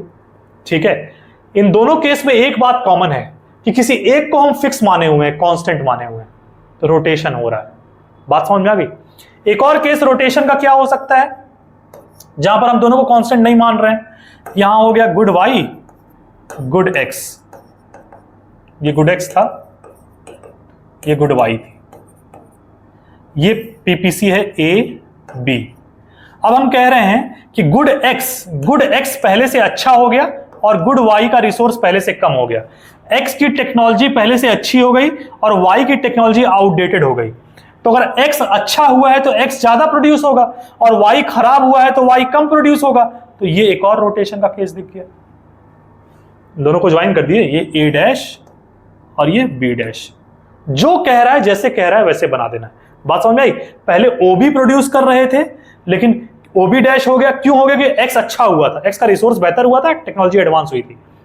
पहले ओए प्रोड्यूस कर रहे थे, अब कम हो गया, ओए डैश हो गया, क्यों? क्योंकि वाई का रिसोर्स खराब हुआ है, टेक्नोलॉजी क्या हुई है, आउटडेटेड हुई है। क्लियर हो गई बात? ये हो गया आपका रोटेशन की कहानी खत्म। यहां पर ये सारी चीजें क्यों हो रही हैं? ये सारी चीजें रिसोर्स और टेक्नोलॉजी की वजह से हो रही हैं। बात समझोगे? रिसोर्स और टेक्नोलॉजी की वजह से हो रही है। जब हम बात करते हैं किसकी, शिफ्टिंग की, ये सारी बात किस चीज की थी? ये सारी कहानी जो थी, ये सारी कहानी किस चीज की थी? ये कहानी थी रोटेशन की। अब हम जो बात कर रहे हैं वो शिफ्टिंग की बात कर रहे हैं। शिफ्टिंग में क्या होगा? शिफ्टिंग में याद रखना है कि पीपीसी पूरा का पूरा पीपीसी शिफ्ट होता है। शिफ्ट का मतलब क्या? अब अगर ये पीपीसी है और ये ए बी पीपीसी है मेरा, ये पीपीसी में ओ, यहां पर गुड वाई और यहां पर good x, x axis y axis. अगर रिसोर्स एक्स और वाई दोनों का बेहतर हो गया, रिसोर्स एक्स और वाई दोनों का बेहतर हो गया, तो जब भी दोनों का बेहतर हो या दोनों का खराब हो तो वहां पर शिफ्टिंग होती है। और जब एक की बढ़ने और एक की घटने की बात हो या फिर एक कांस्टेंट हो और दूसरा बढ़े घटे तो वहां रोटेशन की बात करते हैं। बात समझ आ गई? तो यहां रिसोर्स ऑफ एक्स और वाई दोनों बेहतर हुआ है तो ये क्या हो गया, शिफ्ट हो गया राइटवर्ड। अगर दूसरा वाला पीपीसी ए बी बना लें और एक्स और वाई के जो रिसोर्स हैं और टेक्नोलॉजी हैं वो दोनों आउटडेटेड हो गए हैं तो ये अंदर आ जाएगा। ये हो गया शिफ्टिंग का केस, राइटवर्ड लेफ्टवर्ड।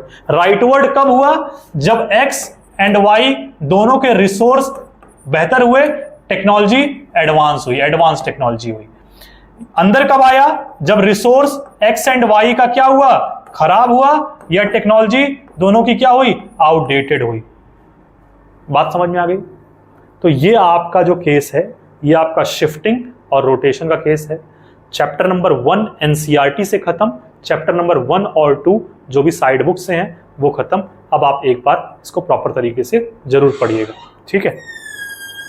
3 पे चैप्टर नंबर 3 हमारा क्या है? चैप्टर नंबर 3 है हमारा utility. Chapter number 3 utility. Utility क्या होती है? जब हम यूटिलिटी की बात करते हैं तो हम वांट्स की बात कर रहे होते हैं कि हम कहते हैं कि जो भी वांट सेटिस्फाइंग पावर होती है, वांट्स सेटिस्फाइंग पावर जो होती है, उसी को हम क्या कहते हैं? उसी को हम यूटिलिटी कहते हैं। Want satisfying power is known as utility. अब यूटिलिटी के टाइप्स कितने होते हैं? तो हम कहते हैं कि यूटिलिटी 2 टाइप का होता है, एक टोटल यूटिलिटी, एक मार्जिनल यूटिलिटी। टोटल यूटिलिटी का मतलब क्या हो गया? जब हम किसी गुड्स एंड सर्विसेज को कंज्यूम करने से जो हमको टोटल सेटिस्फेक्शन मिलता है, उसको हम टोटल यूटिलिटी कहते हैं। मार्जिनल यूटिलिटी का मतलब क्या हो गया? जो एडिशनल की रिक्वायरमेंट होती है, जब हम कोई भी कमोडिटी, किसी कमोडिटी को हम कंज्यूम कर रहे होते हैं, तो 1 यूनिट कंज्यूम करते हैं तो और एडिशनल की कितनी रिक्वायरमेंट है। जैसे मान लीजिए कि मैं रात को 4 रोटी कंज्यूम करता हूं, तो मैं पहली रोटी जब कंज्यूम करता हूं तो और एडिशनल 3 की रिक्वायरमेंट होती है, दूसरी करता हूं तो और एडिशनल 2 की रिक्वायरमेंट होती है, तीसरी करता हूं तो और एडिशनल 1 की रिक्वायरमेंट होती है। तो जो भी एडिशनल रिक्वायरमेंट है उसी को हम क्या कह रहे हैं? मार्जिनल यूटिलिटी कह रहे हैं। ठीक बात है। अच्छा, इसके कुछ टाइप्स और होते हैं, जैसे कई बुक्स में लिखा होता है इनिशियल यूटिलिटी। तो इनिशियल यूटिलिटी क्या है? तो जो पहला वाला कोर हम कंज्यूम करते हैं, अब ऐसा तो है नहीं 4 रोटी एक ही साथ उठाए, चेहरा देख के मत जाइए, इंसान है हम भी, ठीक है ना। पहली रोटी कंज्यूम किए तो जो पहली इनिशियल यूटिलिटी, इनिशियल रोटी को हम कंज्यूम कर रहे हैं, उसी को हम क्या कह रहे हैं? इनिशियल यूटिलिटी कह रहे हैं। एक होता है एवरेज यूटिलिटी। एवरेज यूटिलिटी का मतलब क्या हो गया? जो टोटल यूटिलिटी हमारी होती है और अपॉन नंबर ऑफ जो कमोडिटी हम कंज्यूम, यूनिट्स जो हम कंज्यूम कर रहे होते हैं, उसी को हम क्या कहते हैं? उसी को हम एवरेज यूटिलिटी कहते हैं। तो ये कुछ टाइप्स होती हैं, ठीक है ना। लेकिन मेन हमको क्या याद रखना है? टोटल यूटिलिटी और मार्जिनल यूटिलिटी क्या है, इसके बारे में। फिर हम यहां पढ़ते हैं relationship between total utility and marginal utility. अच्छा, यूटिलिटी को हम मेजर किस में करते हैं? तो यूटिल्स में करते हैं। यूटिलिटी को हम यूटिल्स में मेजर करते हैं, ठीक है ना। जब हम रिलेशनशिप की बात करते हैं टोटल यूटिलिटी और मार्जिनल यूटिलिटी की, तो ऐसा कुछ हम देखते हैं ग्राफ के तौर पे। क्या देखते हैं? हम यहां यूनिट्स दिखाते हैं एक्स एक्सिस पे, यूनिट्स ऑफ अ कमोडिटी, यहां भी यूनिट्स ऑफ अ कमोडिटी, यहां पर marginal utility, total utility, x axis, origin, ये वाई एक्स, ठीक है। हम क्या देखते हैं?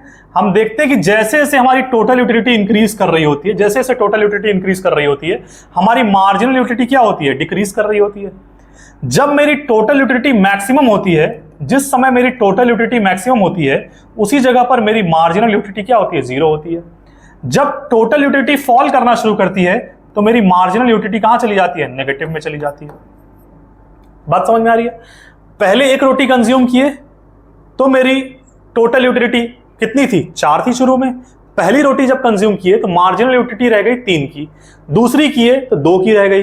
यानी जैसे जैसे हम टोटल यूटिलिटी में, टोटल कंजम्पशन की तरफ बढ़ते जा रहे हैं, वैसे वैसे जो मेरी एडिशनल की रिक्वायरमेंट है वो क्या होती जा रही है? कम होती जा रही है। तो टोटल यूटिलिटी बढ़ रहा है तो एमयू घट रहा है, मार्जिनल यूटिलिटी क्या हो रहा है? घट रहा है। क्लियर है ये बात? टोटल यूटिलिटी बढ़ रहा है तो मार्जिनल यूटिलिटी घट रहा है। जिस समय हम चौथी रोटी कंज्यूम करेंगे उस समय मेरी टोटल यूटिलिटी क्या होगी? मैक्सिमम होगी, और उसी पॉइंट पर मेरा मार्जिनल यूटिलिटी क्या होगा? 0 होगा। मेरा मार्जिनल यूटिलिटी क्या होगा? 0 होगा। और जैसे ही मेरा टीयू फॉल करना शुरू करेगा वैसे ही मेरी एमयू क्या हो जाएगी? नेगेटिव हो जाएगी। बात समझ में आ गई? आप सब लोग बताइए कि क्या आप सब शेड्यूल बना पा रहे हैं टीयू एमयू का? टीयू एमयू का क्या आप लोग शेड्यूल बना पा रहे हैं? आप लोग चेक कीजिए आप बना पा रहे हैं कि नहीं। नहीं बना पा रहे हैं तो तुरंत प्रैक्टिस कीजिए इसको, ठीक है ना। मैं शेड्यूल नहीं बता रहा हूं कि मैंने क्लास में बताया है, जो मैं पर वीडियोस जो मैंने बनाए हैं इस टॉपिक पे 2-2, 3-3 वीडियोस, उस पे मैंने शेड्यूल और सारी चीजें बताई हैं। आप अभी तुरंत प्रैक्टिस करके बताइए कि आप बना पा रहे हैं कि नहीं, ठीक है। आगे बढ़ते हैं। रिलेशनशिप के बाद जब हम लोग मेजरमेंट करते हैं यूटिलिटी का, जब हम यूटिलिटी का मेजरमेंट करते हैं तो मेजरमेंट हम 2 बेसिस पे करते हैं। एक जहां हम कार्डिनल अप्रोच का इस्तेमाल करते हैं, कार्डिनल अप्रोच का इस्तेमाल करते हैं, और दूसरा जहां हम ऑर्डिनल अप्रोच का इस्तेमाल करते हैं। कार्डिनल अप्रोच का मतलब हो गया जहां हम यूटिलिटी को काउंट कर सकते हो, काउंटिंग इन नंबर्स। जब हम किसी चीज को क्या कर सकें, यूटिलिटी को हम नंबर्स के फॉर्म में काउंट कर सकें तो उसको हम कार्डिनल अप्रोच कहते हैं। और जब हम किसी चीज को काउंट ना कर सकें बल्कि उसको ऑर्डर ऑफ प्रेफरेंस में रखें, ऑर्डर ऑफ प्रेफरेंस में रखें या उसकी हम रैंकिंग करें तो उसको हम ऑर्डिनल अप्रोच कहते हैं। तो कार्डिनल अप्रोच का मतलब क्या हुआ, जब आप यूटिलिटी को क्या कर रहे हैं, नंबर्स के फॉर्म में काउंट कर ले रहे हैं तो उसको आप कार्डिनल अप्रोच कहेंगे यूटिलिटी के मेजरमेंट का। और जब आप ऑर्डर ऑफ प्रेफरेंस के तौर पर यूटिलिटी को मेजर कर रहे हैं तो आप उसको, या रैंकिंग कर रहे हैं तो आप उसको ऑर्डिनल अप्रोच कहते हैं। आम जीवन में कार्डिनल अप्रोच का इस्तेमाल नहीं किया जाता है, ऑर्डिनल का इस्तेमाल किया जाता है। आप अगर KFC जाएंगे, आप अगर बर्गर किंग जाएंगे, आप कहीं ऐसी जगह पर जाएंगे तो आप ये कहेंगे कि 4 बर्गर खाएंगे, ऐसा आप नहीं कहेंगे। आप कहेंगे कि पहले ये खाएंगे, फिर वो खाएंगे, फिर ये करेंगे, फिर वो करेंगे। यानी आप वहां पर ऑर्डर ऑफ प्रेफरेंस रख रहे होते हैं, आप रैंकिंग कर रहे होते हैं। आप सुबह सो करके उठते हैं तो भी आप प्रेफरेंस रख रहे होते हैं। आप नंबर्स के फॉर्म में काउंटिंग के रूप में अपने जीवन में कोई काम नहीं कर रहे होते हैं। आप प्रायोरिटी देते पहले ये, फिर वो। यानी कि आप समझ गए क्या कि cardinal approach, ordinal approach. Cardinal counting in numbers, ordinal order of preference और रैंकिंग। कार्डिनल अप्रोच जो है यूटिलिटी के मेजरमेंट का, ये एल्फ्रेड मार्शल के द्वारा दिया गया था, ये एल्फ्रेड मार्शल के द्वारा दिया गया था। और जो ऑर्डिनल अप्रोच है ये J.R. हिक्स के द्वारा दिया गया था, J.R. हिक्स के द्वारा दिया गया था। जब हम कार्डिनल अप्रोच की बात करते हैं तो इसमें हम 2 लॉ की बात करते हैं। एक जिसको हम कहते हैं law of diminishing marginal utility, और एक को कहते हैं law of equi marginal utility. Law of diminishing marginal utility और एक law of equi marginal utility. जब हम ऑर्डिनल की बात करते हैं तो ऑर्डिनल में हम जिस थ्योरी के बारे में पढ़ते हैं उसका नाम है इनडिफरेंस कर्व थ्योरी। उसका नाम है इनडिफरेंस कर्व थ्योरी। अगर आप साइड बुक्स पढ़ रहे हैं तो साइड बुक में चैप्टर नंबर 3 ये है और चैप्टर नंबर 4 ये है, लेकिन हम लोग सारी बातें इसी के साथ कवर करने जा रहे हैं, ठीक है ना। ध्यान से देखिए इस बात को। सबसे पहले हम लोगों ने क्या कहा, law of diminishing marginal utility. मैं इसे DMU लिख रहा हूं, आप नहीं लिखेंगे, आप डिमिनिशिंग मार्जिनल यूटिलिटी लिखेंगे, ठीक है ना। Law of diminishing marginal utility क्या होती है, law of diminishing marginal utility. तो हम देखते हैं कि जैसे जैसे हम एक extra unit of a commodity consume करते जाते हैं वैसे वैसे उससे मिलने वाली जो एडिशनल की रिक्वायरमेंट है वो डिमिनिश करती जाती है। मार्जिनल यूटिलिटी अभी पढ़े हैं ना हम लोग, वही मार्जिनल यूटिलिटी जो एक एक यूनिट कंज्यूम करने के बाद डिमिनिश कर रही थी, वही बात यहां कह रहे हैं। क्या कह रहे हैं कि as more and more unit of a commodity is consumed, the additional requirement of a consumer goes on declining या goes on diminishing। यही क्या है, law of diminishing marginal utility। किसने दिया था, एल्फ्रेड मार्शल ने दिया था। अच्छा, लॉ ऑफ DMU को हम, आप समझ गए कैसे लिखेंगे, डेफिनेशन आपको समझ में आ गई। लॉ ऑफ DMU को हम वन कॉमोडिटी केस भी कहते हैं, हम वन कॉमोडिटी केस भी कहते हैं। लॉ ऑफ DMU को हम गोसेंस फर्स्ट लॉ भी कहते हैं, गोसेंस फर्स्ट लॉ भी कहते हैं। बात समझ में आ गई। तो लॉ ऑफ DMU को हम इतने नाम से जानते हैं। अगर आपसे पूछा जाता है कि लॉ ऑफ DMU क्या है तो आप सेम तरीके से पहले क्या करेंगे, तरीका क्या है इसको लिखने का, सबसे पहले आप एजम्पशन लिखेंगे। एजम्पशन में क्या लिखेंगे, एजम्पशन में आप लिखेंगे कि कंज्यूमर को रेशनल होना चाहिए। कंज्यूमर के अंदर क्या होनी चाहिए, रेशनैलिटी होनी चाहिए, कंज्यूमर शुड बी रेशनल। फिर आप क्या लिखेंगे कि यहां पर रेशनल होने के साथ कंटिन्यूटी होनी चाहिए। क्या होनी चाहिए, कंटिन्यूटी होनी चाहिए। क्या मतलब हुआ इस बात का, कंटिन्यूटी होने का मतलब यह हुआ कि मान लीजिए मैं 4 रोटी कंज्यूम करता हूं, 4 रोटी कंज्यूम करने का मतलब क्या हुआ, एक रोटी अभी कंज्यूम कर रहा हूं तो एक रोटी परसों कंज्यूम करूं, नहीं, तो उससे मैं DMU नहीं निकाल पाऊंगा। अगर एक रोटी आज कंज्यूम कर रहा हूं और दूसरी रोटी परसों कंज्यूम करूंगा तो मेरी मार्जिन डिमिनिश नहीं करेगी बल्कि बढ़ जाएगी।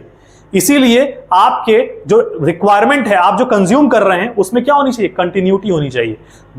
तीसरा पॉइंट क्या हो सकता है, जो आपकी साइज है, जिस चीज को आप कंज्यूम कर रहे हैं वो साइज स्टैंडर्ड साइज होनी चाहिए। स्टैंडर्ड साइज होने का मतलब क्या हो गया, मान लीजिए आम का सीजन आ गया, बहुत शौकीन हूं मैं आम का। आम, पहला वाला आम खाने गया वो इतना बड़ा था, दूसरा वाला आम इतना बड़ा है, तो पहले वाला आम खाने के बाद तो यूटिलिटी इतनी भयंकर बढ़ जाएगी कि आप पागल होकर घूमेंगे, बगीचा कहां है आम का। बात समझ में आ रही है। तो इसका मतलब साइज क्या होनी चाहिए, स्टैंडर्ड होनी चाहिए। कई लोग रोटी बनाते हैं इतनी बड़ी, कुछ इतनी बड़ी, और कुछ का लगता है कि प्लेट और रोटी में कंपटीशन चल रहा है कि प्लेट बड़ा रहेगा कि रोटी। तो मतलब क्या है कि साइज स्टैंडर्ड होनी चाहिए, आप जिस चीज को कंज्यूम कर रहे हैं वो सेम साइज की सारी ही होनी चाहिए। बात समझ में आ गई? तो ऐसा आप कुछ एजम्पशन लिख सकते हैं। इसमें आप एक और एजम्पशन लिख सकते हैं कि यहां पर आप कार्डिनल अप्रोच का इस्तेमाल कर रहे हैं, यानी काउंटिंग की बात कर रहे हैं। ये सारी बात आप एजम्पशन में लिख सकते हैं, और एजम्पशन के बाद आप क्या करेंगे, वही वाली बात जो मैंने कही वो लॉ में लिखेंगे। क्या लिखेंगे कि law of diminishing marginal utility states that as more and more unit of a commodity is consumed, the additional requirement of that commodity goes on diminishing। बात समझ में आ गई? ये बात आप लिखेंगे। और फिर अगर वन कमोडिटी केस की भी बात हो रही है, क्योंकि इसी को हम कह रहे हैं, तो आप बताएंगे कि कंज्यूमर का इक्विलिब्रियम कंडीशन क्या है। क्यों बताएंगे? क्योंकि हम इकोनॉमिक्स किस लिए पढ़ते हैं? सेटिस्फेक्शन की बात हम करते हैं। यहां पर हम पूरे यूटिलिटी में किस चीज की बात कर रहे हैं? मैक्सिमम सेटिस्फेक्शन की बात कर रहे हैं। What is consumer equilibrium? तो कंज्यूमर इक्विलिब्रियम क्या है? तो कंज्यूमर इक्विलिब्रियम वो पॉइंट है जहां पर कंज्यूमर क्या होगा, मैक्सिमम सेटिस्फेक्शन में होगा। हम इसी की बात कर रहे हैं। जब हम इसके पहले प्रोड्यूसर की बात कर रहे थे सेंट्रल प्रॉब्लम्स में, तो प्रोड्यूसर अपने सेंट्रल प्रॉब्लम्स को चेक कर रहा था। लेकिन जब हम प्रोडक्शन थ्योरी पढ़ेंगे, अभी हम कंजम्पशन पढ़ रहे हैं, जब हम प्रोडक्शन थ्योरी पढ़ेंगे तो वहां हम यही तलाश करेंगे हर जगह कि प्रोड्यूसर कहां मैक्सिमम सेटिस्फेक्शन में रहेगा। अभी हम कंजम्पशन थ्योरी पढ़ रहे हैं तो हम क्या तलाश कर रहे हैं कि कंज्यूमर कहां मैक्सिमम सेटिस्फेक्शन में रहेगा, और कंज्यूमर का मैक्सिमम सेटिस्फेक्शन में रहना ही कंज्यूमर का इक्विलिब्रियम है। बात समझ में आ गया? कंज्यूमर का मैक्सिमम सेटिस्फेक्शन में रहना ही क्या है? कंज्यूमर का इक्विलिब्रियम है। अब वन कमोडिटी केस का मतलब क्या हो गया? वन कमोडिटी केस का मतलब यह हो गया कि मान लीजिए मैं बर्गर किंग जा रहा हूं, बर्गर किंग में बर्गर भी है, फ्राइज भी है, कोल्ड ड्रिंक भी है, आइसक्रीम भी है, सारी चीजें हैं। लेकिन law of diminishing marginal utility की दिक्कत यह है कि यह बेचारा सिर्फ और सिर्फ एक कमोडिटी को ही देख सकता है। यानी अगर मैं बर्गर एक एक कंज्यूम करता जा रहा हूं एक्स्ट्रा यूनिट, तो उससे जो यूटिलिटी मेरी एडिशनल की रिक्वायरमेंट घटेगी, ये सिर्फ उसके बारे में बता सकता है। बर्गर के साथ अगर मैं फ्राइज खा रहा हूं तो उसके बारे में ये नहीं बता सकता। यानी लॉ ऑफ डीएमयू सिर्फ वन कमोडिटी के बारे में बात करता है, मोर देन वन कमोडिटी के बारे में बात नहीं करता है। और यही इसका फेलियर था, इसीलिए law of equi marginal utility लेके आया गया, ताकि मोर देन वन कमोडिटी के बारे में भी बात किया जा सके। मुझे लग रहा है कि आपको बात समझ में आ रही है। आ रही है बात समझ? कैमरे के पीछे बैठे हुए लोग बताएं आप लोगों को बात समझ में आ रही है? ठीक है। तो यानी कि क्या समझ में आया कि law of diminishing marginal utility क्या है? इसको हम लोग वन कमोडिटी केस भी कह रहे हैं, और वन कमोडिटी केस में हम क्या कह रहे हैं कि कंज्यूमर जब कहीं पर गया, किसी एक कमोडिटी को कंज्यूम कर रहा है, तो वो उस समय मैक्सिमम सेटिस्फेक्शन में कहां होगा, उसी कंज्यूमर इक्विलिब्रियम की बात हम यहां करने जा रहे हैं। तो मान लीजिए कि मैं हूं, मेरा एक फ्रेंड है, हम लोग घूमते हुए बर्गर किंग की तरफ गए, और हम लोग ऐसे नहीं जाते हैं कहीं, हम लोग पहले देखते हैं कि कहां पर ऑफर चल रहा है। तो बाहर से दिखा कि कॉम्बो पैक चल रहा है बर्गर किंग में, तो गए, पता चला कि 79 का 2 बर्गर मिल रहा है। तो हम दोनों गए और लगभग 40 रुपीज ईच में एक एक बर्गर हम लोगों ने क्या किया, कंज्यूम कर लिया। 40 रुपीज ईच में क्या किया, बर्गर एक एक कंज्यूम कर लिया। कुछ दिन के बाद क्या हुआ कि बर्गर किंग से कॉम्बो पैक हट गया, और मैं भी वहां जाना छोड़ दिया। आप समझ रहे हैं? यानी क्या मेरी एडिशनल की रिक्वायरमेंट खत्म हो गई होगी? नहीं, लेकिन मेरे एडिशनल की रिक्वायरमेंट को एक ऐसा फैक्टर है जो इफेक्ट कर रहा होगा। वो फैक्टर कौन है? वो है प्राइस। बात आपको समझ गई, समझ में आई? यानी मेरे मैक्सिमम सेटिस्फेक्शन में रहने या ना रहने के लिए एक और इंपॉर्टेंट फैक्टर है जिसका नाम है प्राइस ऑफ अ कमोडिटी, किसी वस्तु की कीमत। बात समझ में आ गई? तो जब प्राइस ऑफ बर्गर मेरे एडिशनल के रिक्वायरमेंट के बराबर था, तब तक तो हम खुश थे। लेकिन जब प्राइस ऑफ बर्गर मेरे एडिशनल के रिक्वायरमेंट से ज्यादा हो गया या कम हो गया, तो हम संतुष्ट नहीं रहे। यानी इक्विलिब्रियम कहां होगा? इक्विलिब्रियम वहां होगा जहां price of x marginal utility of x के क्या होगा, बराबर हो। Price of x marginal utility of x के क्या होगा, बराबर होगा। इसका शेड्यूल हम बना लेते हैं, ऐसा कुछ हम दिखा देते हैं। यहां पर, यहां प्राइस लिख लेते हैं, यहां मार्जिनल यूटिलिटी ऑफ एक्स लिख लेते हैं, यहां 1 2 3 4 ऐसा कुछ लिख लेते हैं, यहां 5 4 3 2। तो हम दिखा देते हैं कि ये वाला जो पार्ट है, यहां पर हम क्या देख रहे हैं कि price of x MU x के बराबर। ठीक है ना? ऐसा हम कुछ बना लेते हैं। और ऐसा ग्राफ हम कैसे बनाते हैं? इसका ग्राफ बनाने के लिए जब हम जाते हैं तो हम क्या कहते हैं कि वाई एक्सिस पे हम रिप्रेजेंट कर रहे हैं मार्जिनल यूटिलिटी और कॉमा प्राइस को, एक्स एक्सिस पे हम यूनिट ऑफ अ कमोडिटी को रिप्रेजेंट कर रहे हैं, यूनिट ऑफ अ कमोडिटी को रिप्रेजेंट कर रहे हैं। ये origin y axis, x axis. तो मार्जिनल यूटिलिटी तो घटता हुआ रहता है, अभी हम लोगों ने पहले पढ़ा है। जैसे जैसे एक एक्स्ट्रा यूनिट कंज्यूम करते जाएंगे वैसे वैसे मार्जिनल यूटिलिटी घटती जाएगी, ये अभी पढ़े हैं हम लोग। अब यही कहीं से एक प्राइस होगा जो ऐसा कुछ जाएगा, मतलब कुछ ओपी प्राइस है जो प्राइस तय की गई है मार्केट के द्वारा। अब उस ओपी प्राइस में जब हम देख रहे हैं तो एक ऐसा पॉइंट है ई जहां पर मेरा प्राइस ऑफ एक्स और मार्जिनल यूटिलिटी की लाइन क्या हो रही है, इंटरसेक्ट कर रही है। जहां पर ये दोनों इंटरसेक्ट करते हैं इसी पॉइंट को हम क्या कहते हैं, इक्विलिब्रियम।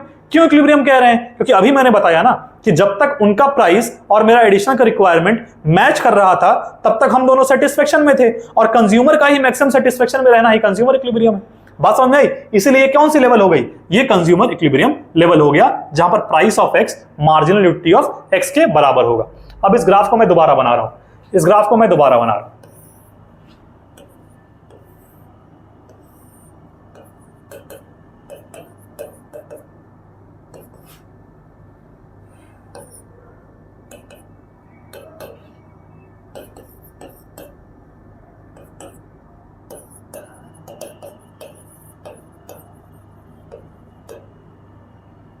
अब ये वाला पॉइंट तो इक्विलिब्रियम हो गया, ये वाला जो लेवल है, ये वाला जो ऊपर वाला एरिया दिख रहा है, इस एरिया को हम क्या कहते हैं, इस एरिया को हम कहते हैं consumer surplus. Consumer surplus, consumer surplus का मतलब क्या हो गया, कंज्यूमर सरप्लस का मतलब हो गया जो विलिंगनेस टू पे क्या है, ज्यादा है, विलिंगनेस टू सेल से। क्या मतलब हुआ इस बात का, इसको मैं एक पॉइंट देता हूं ए, ये अभी हम लोगों ने ई दिया था। जो कंज्यूमर है वो ओ ए देने को तैयार है, वो कितना देने को तैयार है, ओ ए। बात समझ में आ गई कि इसकी मार्जिनल यूटिलिटी कहां शुरू हो रही है, ए से शुरू हो रही है, तो वो ओ ए तक देने को तैयार है। अब आपका मन करे तो प्राइस यहां बनाइए, मन करे यहां बनाइए, मन करे यहां बनाइए, जहां मन करे वहां बनाइए, लेकिन प्रोड्यूसर जो है वो उनसे ओपी ही मांग रहा है। मैं 10 रुपए की पेन सोचा कि बेचूंगा, बात समझ में आ गई, एक प्रोड्यूसर के तौर पर। कंज्यूमर उम्मीद कर रहा था कि मैं 12 रुपए की पेन बेचूंगा, तो वो चाहता था कि मैं 12 रुपए में बेचूं, लेकिन मैंने 10 ही रुपए कीमत रखी, तो कंज्यूमर अपने जेब में 2 रुपए एक्स्ट्रा लेके घर जाएगा, जितना वो सोच के आया था उससे 2 रुपए एक्स्ट्रा घर लेके जाएगा, तो वो कंज्यूमर का सरप्लस है। वही सेम बात यहां क्या हो रही है, कंज्यूमर ओए पे करने को तैयार है, लेकिन ओपी ही प्रोड्यूसर के द्वारा रेट रखा जा रहा है, तो ये वाला एरिया क्या हो गया, कंज्यूमर का सरप्लस हो गया, इसीलिए इसको हम कंज्यूमर सरप्लस कह लेते हैं।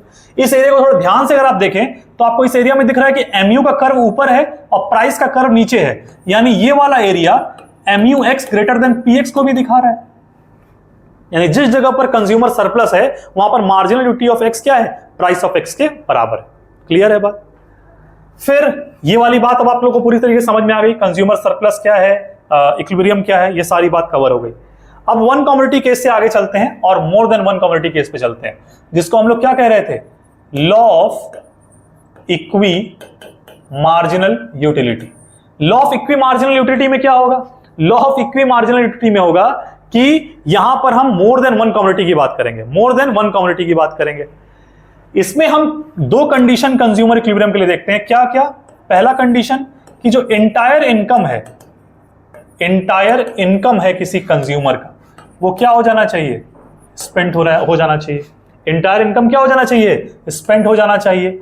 और दूसरा कंडीशन हम क्या देखते हैं कि जो marginal utility of x upon price of x है वो इक्वल होना चाहिए marginal utility of y upon price of Y के, और ये marginal utility per unit money के बराबर होना चाहिए।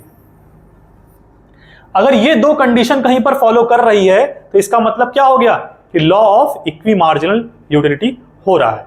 Law of equi marginal utility क्या होगा, तो law of equi marginal utility, जिसको हम लोग more than one commodity case या 2 और मोर देन 2 कमोडिटी केस कहते हैं, ठीक है ना। इसको हम लोग गोसेन सेकंड लॉ भी कहते हैं। डिफाइन करने का तरीका क्या रहेगा कि ये लॉ ये स्टेट करता है कि जो entire income of a consumer है वो क्या हो जाए, खर्च हो जाए, पूरी तरीके से खर्च हो जाए। और दूसरी बात वो ये कहता है कि खर्च होने के साथ साथ जो रेशियो है मार्जिनल यूटिलिटी और प्राइस का किसी एक कमोडिटी का, वो दूसरे वाले कमोडिटी के मार्जिनल यूटिलिटी और प्राइस के रेशियो के बराबर हो जाए। ये वाली बात हम पहले अपने वर्ड्स में लिखेंगे और फिर इक्विलिब्रियम कंडीशन में हम ये वाली बात भी मेंशन कर देंगे। बात समझ में आ गई? इसके जब हम शेड्यूल पर जाते हैं, जब इक्वी मार्जिनल के हम शेड्यूल पर जाते हैं, इक्वी मार्जिनल यूटिलिटी के शेड्यूल पर जाते हैं, तो हम क्या देखते हैं, हम कुछ ऐसा शेड्यूल अगर बना रहे हैं,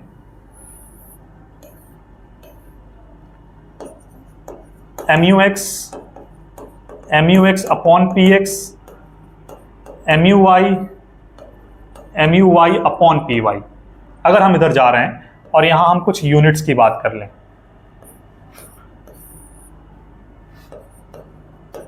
यूनिट्स की बात कर लें, यूनिट्स 1 2 3 4 5 ऐसा कुछ यूनिट चल रहा है, ठीक है ना, यूनिट चल रहा है। मान लिए हम पहले से हम लेट कर ले रहे हैं, सपोज कर ले रहे हैं कि जो प्राइस ऑफ एक्स है वो ₹2 है, 2 रुपीज है, और प्राइस ऑफ वाई जो है वो 3 रुपए है, और मेरे पास जो इनकम है जिसको हम इंटायरली खर्च करने वाले हैं वो मेरे पास 24 रुपीज है। वो कितना है? 24 रुपीज है। बात समझ में आ रही है? अब यहां हम क्या देख रहे हैं कि MUX मान लीजिए मैंने 20 से शुरू किया, 18 16 14, फिर ये 12, 6th यूनिट पे 10, ये हुआ मार्जिनल यूटिलिटी घटता हुआ एक्स का। वाई को अगर शुरू करें 24 से मैंने शुरू किया, 3 से घटा दिया, 21 18 15 12 और फिर 9। बात समझ में आई? ये हो गया MUX, ये हो गया MUY। अब PX मेरे पास गिवन है, PY मेरे पास गिवन है, MUX अपॉन PX करेंगे, MUX अपॉन PX करेंगे, और यहां MUY अपॉन PY करेंगे, MUY अपॉन PY करेंगे, इससे मेरा आंसर निकलेगा। अगर हम MUX अपॉन PX करें, 2 से डिवाइड करते जा रहे हैं, तो 10 9 8 7 6 5, यहां 3 से डिवाइड करना है, तो 24 अपॉन 3 8 7 6 5 4 3। क्लियर है? अब ये बात मेरे सामने आ गई शेड्यूल के रूप में। अब अगर हम यहां देखें तो यहां 12 दिख रहा है और यहां भी 12 दिख रहा है, तो इसका क्या मतलब है कि MUX और MUY के बराबर होने से मेरा ये law of equi marginal utility आ जाएगा? नहीं, हमने क्या पढ़ा है कि रेशियो बराबर होना चाहिए। ये MUX और MUY को बराबर नहीं होना है, रेशियो को बराबर होना है। तो जब हम रेशियो की बात कर रहे हैं तो हम देख रहे हैं कि 8 हमको यहां भी दिख रहा है और 8 हमको यहां भी दिख रहा है। फिर हम देख रहे हैं कि 7 हमको यहां दिख रहा है और 7 हमको यहां भी दिख रहा है।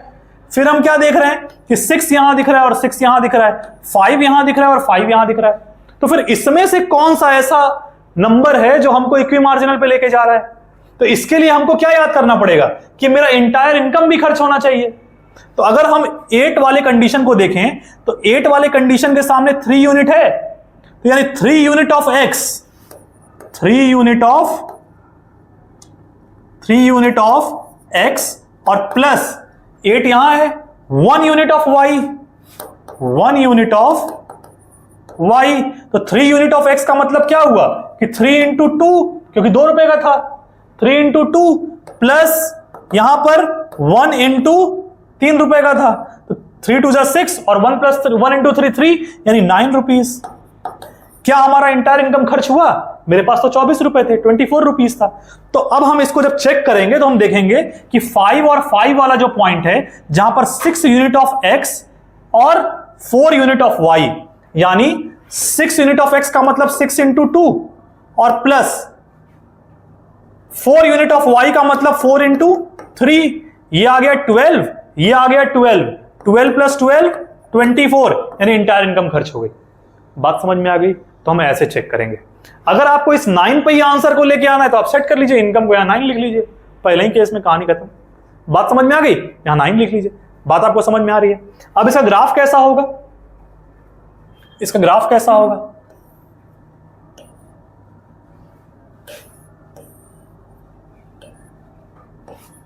एक्स एक्सिस पे unit of a commodity, unit of a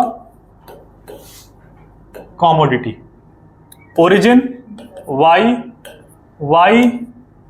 x x, सब्र x, ठीक है। अब हम y एक्सिस पे क्या दिखा रहे हैं? वहां हम MUX कॉमा PX दिखा रहे थे, यहां हम MUX अपॉन PX दिखा रहे हैं, यहां हम MUY अपॉन PY दिखा रहे हैं।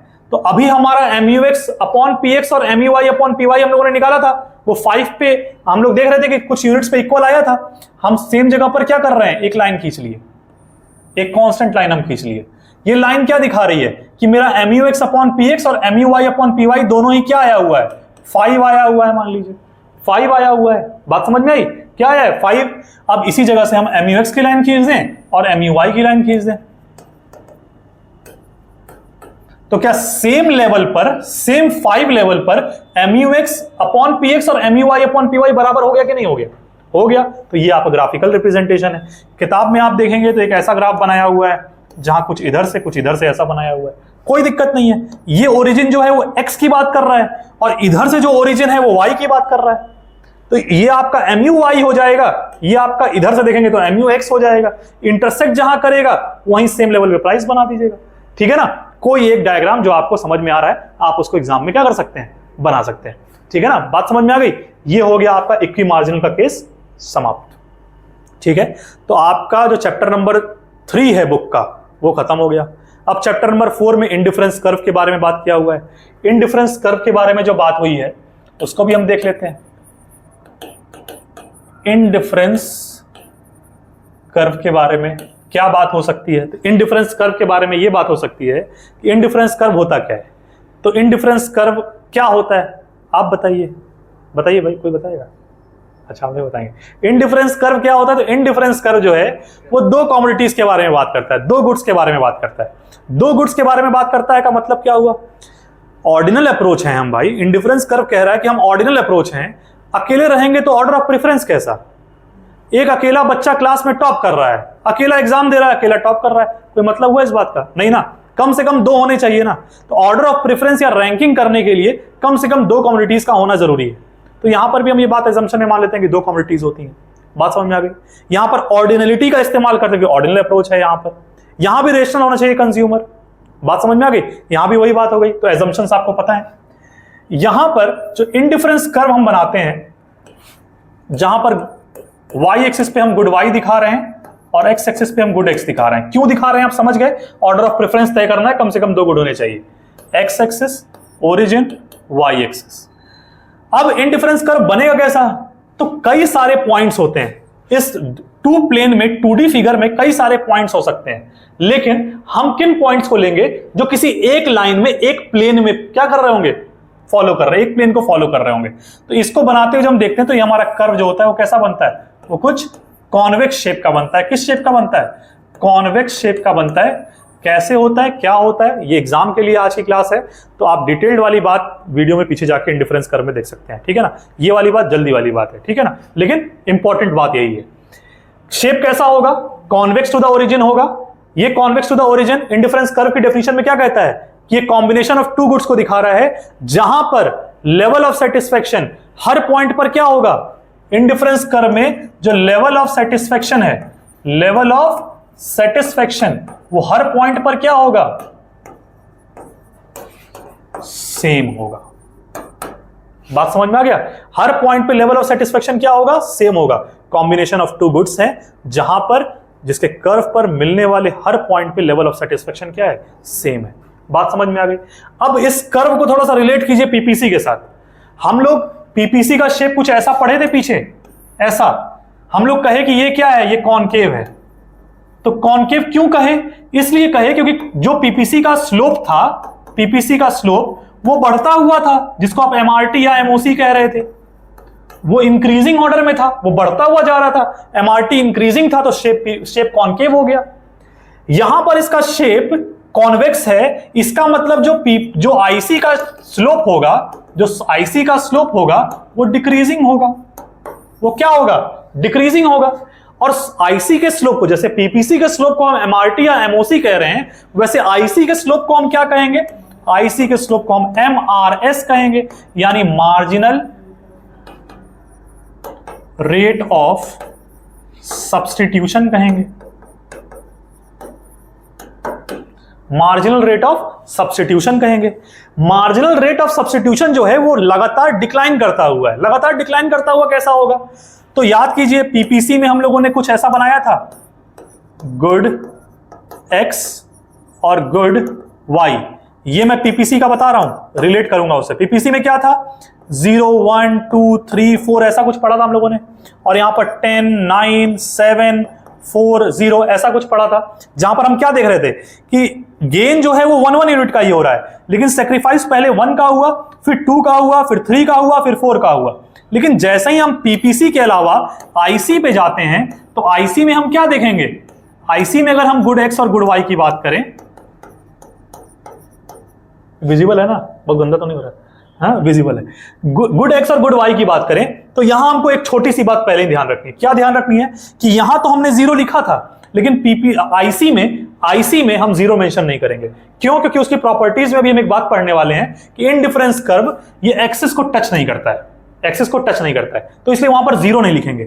यहां हम 1 2 3 4 ऐसा कुछ लिख लें मान लीजिए, ठीक है। इसको भी 10 से शुरू किए, 10 के बाद ये क्या होगा, तो हमको डिक्रीजिंग दिखाना है, तो 10 के बाद मान लीजिए हमने 6 लिख दिया, 6 के बाद 3 लिख दिया, 3 के बाद मान लीजिए हमने 2 लिख दिया, 1 लिख दिया, 1 लिखना ज्यादा अच्छा है, 1 लिख दिया, ठीक है। तो हमको क्या दिख रहा है कि यहां भी 1 1 का गेन हो रहा है, लेकिन सेक्रीफाइस पहले 4 का हुआ, फिर 3 का हुआ, फिर 2 का हुआ, यानी यहां सेक्रीफाइस बढ़ता जा रहा था और यहां सेक्रीफाइस क्या हो रहा है, घटता जा रहा है। तो इसीलिए जो इसका स्लोप है MRS जो यहां पर पहला डैश और फिर क्या दिखा रहा है 4:1, फिर क्या दिखा रहा है 3:1, फिर क्या दिखा रहा है 2:1।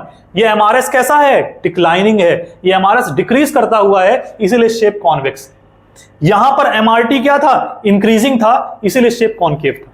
बात समझ में आ गई, क्लियर है बात। Shape convex to the origin, MRS उसका स्लोप जो कि डिक्रीजिंग होगा। MRS कैसे निकला, वही tan थीटा जो मैंने पीपीसी में बताया था, सेम बात को कंटिन्यू करना है। नेक्स्ट पर आते हैं। अब पीपीसी की प्रॉपर्टीज क्या होती हैं, पीपीसी की प्रॉपर्टीज क्या होती है, तो प्रॉपर्टीज की जब हम लोग बात करते हैं तो इसमें हम 5 प्रॉपर्टीज की बात करते हैं। पहली, हम कहते हैं कि पीपीसी डाउनवर्ड स्लोपिंग होता है। पीपीसी क्या होता है, डाउनवर्ड स्लोपिंग होता है। अभी हम लोगों ने पीछे देखा है। क्यों डाउनवर्ड स्लोपिंग होगा पीपीसी, क्योंकि गुड एक्स और गुड वाई दो गुड्स हैं और दोनों में इनवर्स रिलेशन है। गुड एक्स को बढ़ाएंगे तो गुड वाई को घटाना पड़ेगा, इसलिए इनवर्स रिलेशन है तो डाउनवर्ड स्लोपिंग होगा, ठीक है। Second, convex to the origin होगा, कॉन्वेक्स टू द ओरिजिन होगा, कॉन्वेक्स टू द ओरिजिन होगा। क्या वो गंदा रह गया, कॉन्वेक्स पीपीसी का बात कर रहा हूं क्या मैं, इसको सही कर लीजिएगा। हम लोग इनडिफरेंस कर्व की बात कर रहे हैं, हम लोग क्या बात कर रहे हैं, इनडिफरेंस कर्व की बात कर रहे हैं, ठीक है ना। फिर से ध्यान से देख लीजिए एक बार, ये हम लोग इनडिफरेंस कर्व के बारे में बात करते हैं, पीपीसी से तो रिलेट कर रहे थे। प्रॉपर्टीज ऑफ पीपीसी हम लोगों ने पढ़ा है पहले कि पीपीसी डाउनवर्ड स्लोपिंग होता है और वो कॉनकेव शेप का होता है। अभी जो हम लोग पढ़ रहे हैं वो इनडिफरेंस कर्व के प्रॉपर्टीज के बारे में पढ़ रहे हैं, इसको करेक्ट कर लीजिएगा, मैंने पीपीसी शायद लिख दिया था।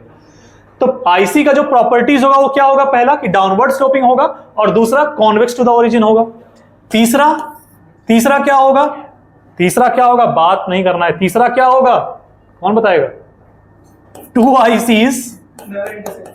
ICs never intersect each other. हाँ, two ICs never intersect each other. Fourth, IC never touches any of its axis। IC क्या करेगा, किसी एक्सेस को टच नहीं करेगा। और fifth, higher the IC higher the satisfaction. बात समझ में आ गई, जितना IC हायर है उतना लेवल ऑफ सेटिस्फेक्शन ज्यादा है, ठीक है। तो डाउनवर्ड स्लोपिंग का रीजन आप समझ गए, इनवर्स रिलेशन होता है। कॉन्वेक्स टू द ओरिजिन आप समझ गए, क्यों कॉन्वेक्स होता है, क्योंकि MRS क्या होता है, डिक्रीजिंग होता है। दो आईसी इंटरसेक्ट क्यों नहीं कर सकते, क्योंकि एक आईसी दूसरा आईसी अगर इंटरसेक्ट कर गया तो आप कहते हैं ना कि हर आईसी पे जो हर पॉइंट होता है वो सेम लेवल ऑफ सेटिस्फेक्शन देता है। अभी हम लोगों ने डेफिनेशन में पढ़ा है, तो इस पॉइंट पर तो दोनों आईसी को सेम लेवल ऑफ सेटिस्फेक्शन देना चाहिए, क्योंकि इक्वल हो गए, जो कि पॉसिबल नहीं है। ये वाला एरिया के इक्वल नहीं होगा सेटिस्फेक्शन में, ये इसके नहीं होगा। तो ये बात क्या हो रही है, कॉन्ट्रडिक्ट कर रही है। बात समझ में आ गई। फिर क्या, never touches its axis. Never touches its axis का मतलब क्या हो गया, अगर मान लीजिए y को टच कर गया तो इसका x 0 हो जाएगा, लेकिन x 0 हो जाएगा तो फिर हम कैसे ऑर्डर ऑफ प्रेफरेंस तय करेंगे, कैसे हम रैंकिंग तय करेंगे। इसलिए टच नहीं कर सकता, इधर भी टच नहीं कर सकता, टच कर जाएगा तो ऑर्डर ऑफ प्रेफरेंस नहीं हो पाएगा, रैंकिंग तय नहीं हो पाएगी, इसलिए एक्सेस को टच नहीं करेगा। Higher the IC higher the satisfaction का मतलब क्या हुआ, जितना आईसी हायर होगा, जितना हायर होगा उतना ज्यादा क्या होगा, लेवल ऑफ सेटिस्फेक्शन होगा। बात समझ में आ गई। फिर इसमें हम कुछ टर्म्स पढ़ते हैं, जैसे एक टर्म हम लोग पढ़ते हैं मोनोटोनिक प्रेफरेंस, एक हम लोग पढ़ते हैं मोनोटोनिक प्रेफरेंस। मोनोटोनिक प्रेफरेंस का मतलब क्या हो गया, कई सारे बंडल्स आपके सामने पड़े हुए हैं, कई सारे बंडल्स पड़े हुए हैं, उन कई सारे बंडल्स में जो बंडल आपको सबसे ज्यादा लेवल ऑफ सेटिस्फेक्शन देगा वही वाला बंडल क्या होगा, आपका मोनोटोनिक प्रेफरेंस होगा। जैसे एक बंडल है 10,8, एक बंडल है 7,6, एक बंडल है 5,6। तो इन तीन बंडल, इसको मैंने ए कहा, इसको बी कहा, इसको सी कहा, तो कंज्यूमर हमेशा ए को चूज करेगा। क्यों? क्योंकि एक्स भी ज्यादा मिल रहा है और वाई भी ज्यादा मिल रहा है, तो ये उसका क्या हो गया, मोनोटोनिक प्रेफरेंस हो गया। एक टर्म होता है indifference curve map. Indifference curve map का मतलब क्या हो गया, जब हम कई सारे आईसीज को रिप्रेजेंट करते हैं, यहां पर सेट ऑफ आईसीज की बात करते हैं। बात समझ में आ गई? किसी एक डायग्राम में कई सारे आईसीज की बात कर रहे होते हैं, सेट ऑफ आईसीज की बात करते हैं, IC1, IC2, IC3, तो इसी को हम क्या कहते हैं, इंडिफरेंस कर्व मैप कहते हैं। क्लियर हो गई बात? ये हो गया आपका इंडिफरेंस कर्व के मैप के बारे में बात।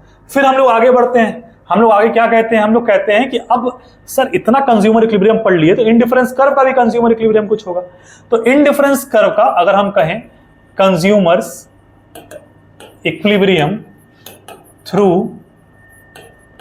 आईसी अप्रोच, अगर हम इंडिफरेंस कर्व अप्रोच से इक्विलिब्रियम कंज्यूमर का दिखाएं तो वो क्या होगा।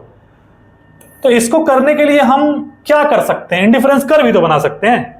लेकिन अभी आपने देखा मैप में कि कई सारे इंडिफरेंस कर्व हो रहे हैं, इसको हम IC1 कह रहे हैं, इसको हम IC2 कह रहे हैं, इसको हम IC3 कह रहे हैं।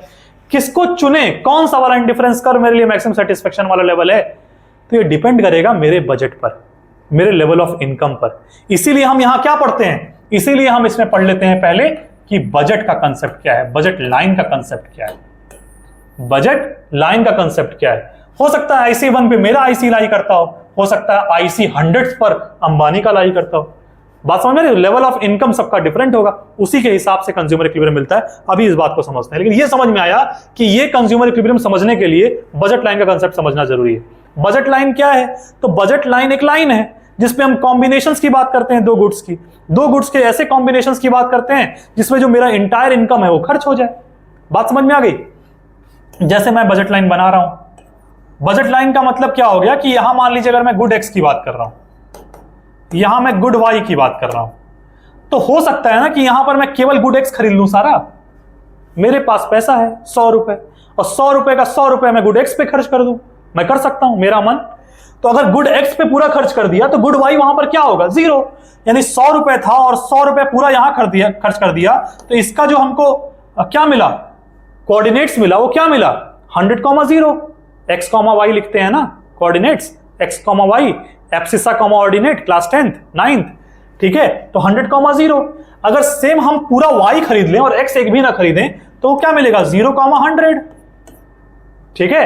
अब इन दोनों को अगर हम ज्वाइन कर दें तो क्या मिलेगा कि 50 का वो खरीद लिया, 50 का वो खरीद लिया, 70 का वो खरीद लिया, 30 का वो खरीद लिया, 20 का वो, 80 का वो। बात समझ में आ गई? 10 का, 90 का, ये कॉम्बिनेशन। बात समझ में आई? तो ये क्या हो गया, ये सारे कॉम्बिनेशंस के बारे में यहां पर बात होगी, सारे कॉम्बिनेशंस के बारे में यहां पर बात होगी, ठीक है। तो यही बजट लाइन क्या है, बजट लाइन दिखा रहा है क्या, कि price of x into quantity of x plus price of y into quantity of y equal हो जाए किसके, वाई के।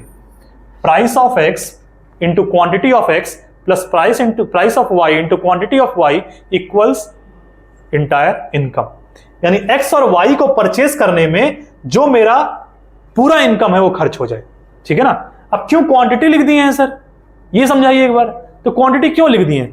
अगर मान लीजिए कि मैं समोसे की दुकान पे चला गया, समोसे की दुकान पे चला गया और समोसे वाले से कहा भैया कितना बजट कमाए हो समोसे से, तो कहा कि आज हम 100 समोसा प्रोड्यूस किए थे, 100 समोसा प्रोड्यूस किए थे और एक समोसा 10 रुपए का था, तो यानी कि हम 1000 रुपए समोसे से बजट आज मेरी आई। तो वहां क्या किया, क्वांटिटी को ही तो प्राइस से मल्टीप्लाई किया, तो मैं भी वही कर रहा हूं। बात समझ में आ गई? तो price of x into quantity of x, एक क्वांटिटी का समोसे का निकल गया, इमरती का भी निकाल लिया, price of y into quantity of y, दोनों को जोड़ा तो इंटायर इनकम के बराबर आना चाहिए। बात समझ, यहां लोगों को भूख लगने लगी, ठीक है ना। बात समझ में आ गई? तो ये क्या हो गया, ये हमारा बजट लाइन को रिप्रेजेंट कर रहा है। बजट लाइन के साथ एक और टर्म आता है जिसको हम कहते हैं budget set, budget set. Budget set का मतलब क्या हो गया, इस लाइन के अंदर जितनी भी अटेनेबल कंडीशंस हैं, इस लाइन के अंदर जितनी भी अटेनेबल कंडीशंस हैं वो सारे ही सारे बजट सेट के अंदर आएंगी। अटेनेबल का मतलब क्या हो गया कि मेरे पास ये 100 रुपए वाली लाइन है, 100 रुपए वाली, तो 90 रुपए वाला सामान भी तो खरीद सकते हैं, 60 वाला भी खरीद सकते हैं। तो ये सारी कंडीशन मेरे अंदर वाली क्या हो गई, अटेनेबल हो गई, और बाहर वाली क्या हो गई, अनअटेनेबल हो गई। बात समझ में आई? तो जितनी भी अटेनेबल कंडीशंस होंगी वो सब बजट सेट होंगी। तो वो इक्वेशन क्या बन जाएगा कि price of x into quantity of x plus price of y into quantity of y equal तो होगा वाई के, लेकिन लेस भी हो जाएगा कि अंदर वाली भी चीजें आ गई, तो less than equal to y. ये एक डिफरेंस है बजट सेट और बजट लाइन में। बात समझ में आ गई? बजट लाइन इंटायर इनकम के खर्च की बात करता है, बजट सेट हर उस जो भी अटेनेबल कंडीशंस हैं उनके साथ भी बात करता है। बात समझ गई? इक्वल टू वाई तो होगा ही, जो इंटायर इनकम खर्च हो रहा है वो तो होगा ही बजट सेट, लेकिन जो अटेनेबल कंडीशंस हैं वो सारे भी क्या होंगे, बजट सेट होंगे। ठीक है ना? यानी कि हर बजट सेट बजट लाइन होगा, लेकिन सारे बजट लाइन बजट सेट नहीं होंगे। समझ गई ये बात? क्योंकि अटेनेबल वाले बजट लाइन नहीं है, बजट सेट हैं, लेकिन ये बजट लाइन एक बजट सेट भी है। बात समझ में आ गई? क्लियर है? ठीक है, अब इसके आगे बढ़ते हैं। कुछ छूट रहा है क्या? नहीं, आगे बढ़ते हैं। ठीक है, बजट लाइन में एक कंसेप्ट आता है रोटेशन का और शिफ्टिंग का। बजट लाइन के जब रोटेशन की बात होती है तो वही पीपीसी वाला खेल। ये बजट लाइन है, मान लीजिए BL, बजट लाइन है BL, ठीक है ना? यहां पर गुड Y है, यहां पर गुड X है। पता चला कि जो L है यानी OL है, ये बजट लाइन पे रिप्रेजेंट क्या हो रहा है, ये गुड Y और गुड X की क्वांटिटी ना, गुड Y और गुड X की क्वांटिटी। अगर मेरा गुड X सस्ता हो जाए तो हम पहले से ज्यादा, उसी रुपए में ज्यादा X खरीद पाएंगे, तो यानी L इधर शिफ्ट हो गया, ये BL डैश बन गया। रोटेशन समझ में आया? यहां पर क्या हुआ है, प्राइस ऑफ X सस्ता हो गया है, तो प्राइस ऑफ X सस्ता होगा तो क्वांटिटी ऑफ X ज्यादा खरीद पाएंगे ना उतना ही में, इसीलिए क्या हुआ, रोटेट कर गया राइटवर्ड। बात समझ में आ गई? अगर प्राइस ऑफ X क्या हो जाए, महंगा हो जाए, तो पहले से कम खरीद पाएंगे, तो चलिए अंदर आ गए, ये क्या हो गया, L डबल डैश। बात समझ में आ गई? यानी प्राइस ऑफ X कम होगी तो BL से BL डैश पे चले जाएंगे, और प्राइस ऑफ X महंगा होगा तो हम BL से BL डबल डैश पे आ जाएंगे। बात समझ? रोटेशन ये दो केसेस में आपके बुक में दिया हुआ है, एक बार प्राइस ऑफ X को बढ़ाया है और दूसरे केस में प्राइस ऑफ X को घटाया है। समझ गए इस बात को? फिर एक केस क्या हो सकता है, सेम केस Y के साथ, ये BL है, Y क्या हो गया, महंगा हो गया, Y महंगा हो जाएगा तो पहले से Y कम खरीद पाएंगे, अंदर आ गए, ये B डैश हो गया। Y पहले से क्या हो गया, सस्ता हो गया, तो पहले से ज्यादा खरीद पाएंगे, ये B डबल डैश हो गया। क्लियर हो गई बात? ये आपके बाकी दो केस हो गए।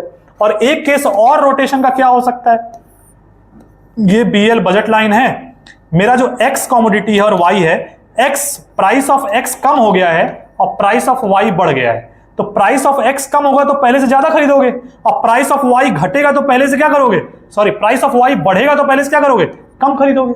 यानी कि ये लाइन क्या हो गई, ये मेरी दूसरी रोटेशन हो गई। बात समझ में आ गई? यहां पर बढ़ा और यहां पर घटा, ये एरो दिखाना बहुत मस्ट है। बात समझ में आ गई? एरो जरूर दिखाना है।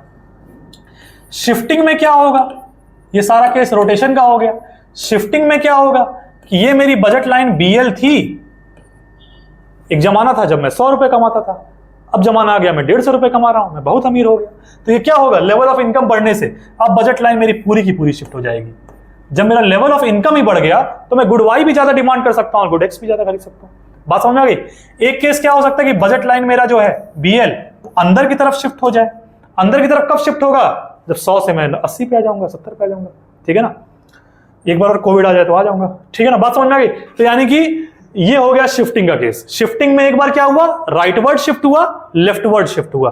तो शिफ्टिंग क्यों हो रही है, तो शिफ्टिंग तभी हो रही है जब जो इनकम ऑफ अ कंज्यूमर है वो चेंज हो जा रहा है, बढ़ जा रहा है तो राइटवर्ड शिफ्ट, और इनकम ऑफ अ कंज्यूमर घट जा रहा है तो लेफ्टवर्ड शिफ्ट। या जो प्राइस ऑफ X और प्राइस ऑफ Y है दोनों सेम डायरेक्शन में काम कर रहे हैं, अगर प्राइस ऑफ X भी घट गया और प्राइस ऑफ Y भी घट गया तो भी ये केस हो सकता है। बात समझ में आ गई? यहां पर प्राइस ऑफ X भी बढ़ गया और प्राइस ऑफ Y भी बढ़ गया तो मैं दोनों क्या हो जाएगा, कम खरीदना शुरू कर दूंगा, तो अंदर आ जाऊंगा। बात समझ में आ गया? तो ये आपका क्या हो गया, रोटेशन और शिफ्टिंग का केस हो गया। समझ में आ गई बात? अब हम लोग उस क्वेश्चन पे आ गए जहां पर हम कंज्यूमर इक्विलिब्रियम की बात कर रहे थे। तो कंज्यूमर इक्विलिब्रियम होने के लिए आईसी अप्रोच में दो कंडीशन जरूरी हैं। कौन कौन से? आईसी को कॉन्वेक्स होना चाहिए। आईसी को किस शेप का होना चाहिए? कॉन्वेक्स टू द ओरिजिन होना चाहिए, पहला कंडीशन। दूसरा कि एमआरएस यानी marginal rate of substitution of X Y equal होना चाहिए price of x upon price of Y के, price of x upon price of Y के। अब ये मैं क्या कह रहा हूं, एमआरएस जो है वो स्लोप है किसका? आईसी का। पीएक्स अपॉन पीवाई क्या है? ये भी स्लोप है किसका? बजट लाइन का। बात समझ में आई? एमआरएस तो हम लोग देख लिए थे कैसे स्लोप आया था, बजट लाइन का स्लोप कैसे आ गया? तो हम लोगों ने ये कहा था यहां पर गुड वाई था, यहां पर गुड एक्स था, यही था ना। ये बजट लाइन थी बीएल, ठीक है, ये बजट लाइन थी बीएल। अब अगर हम इस पॉइंट को रिप्रेजेंट करें तो ये वाला पॉइंट x, 0 है कि नहीं है? है ना। और ये वाला पॉइंट 0, y है कि नहीं है? है ना। अगर हम इस इक्वेशन पे लेके जाएं px into q x plus p y into q y equal to y, क्योंकि बजट लाइन का यही इक्वेशन था, क्या इस पॉइंट पर y 0 है? इस पॉइंट पर y 0 है, यानी क्वांटिटी ऑफ y यहां पर 0 है, तो क्या ये p y into q y पूरा 0 होगा? यानी यहां क्या बचा? px into q x is equal to y. तो यहां से qx की वैल्यू क्या आई? y upon px, y upon px, यानी कि ये वैल्यू क्या आ गई? x की वैल्यू क्वांटिटी x की वैल्यू क्या आ गई? y अपॉन px, और y तो कुछ भी नहीं है तो 0। क्लियर है बात? सेम तरीके से यहां जब कैलकुलेट करेंगे तो 0, y अपॉन पी वाई आ जाएगी, सेम तरीके से y अपॉन पी वाई आ जाएगी। अब अगर हम स्लोप लेंगे तो स्लोप का मतलब हुआ tan थीटा, tan थीटा का मतलब परपेंडिकुलर अपॉन बेस, परपेंडिकुलर का मतलब ये ओरिजिन है अगर, तो OB upon OL, OB upon OL। OB क्या है?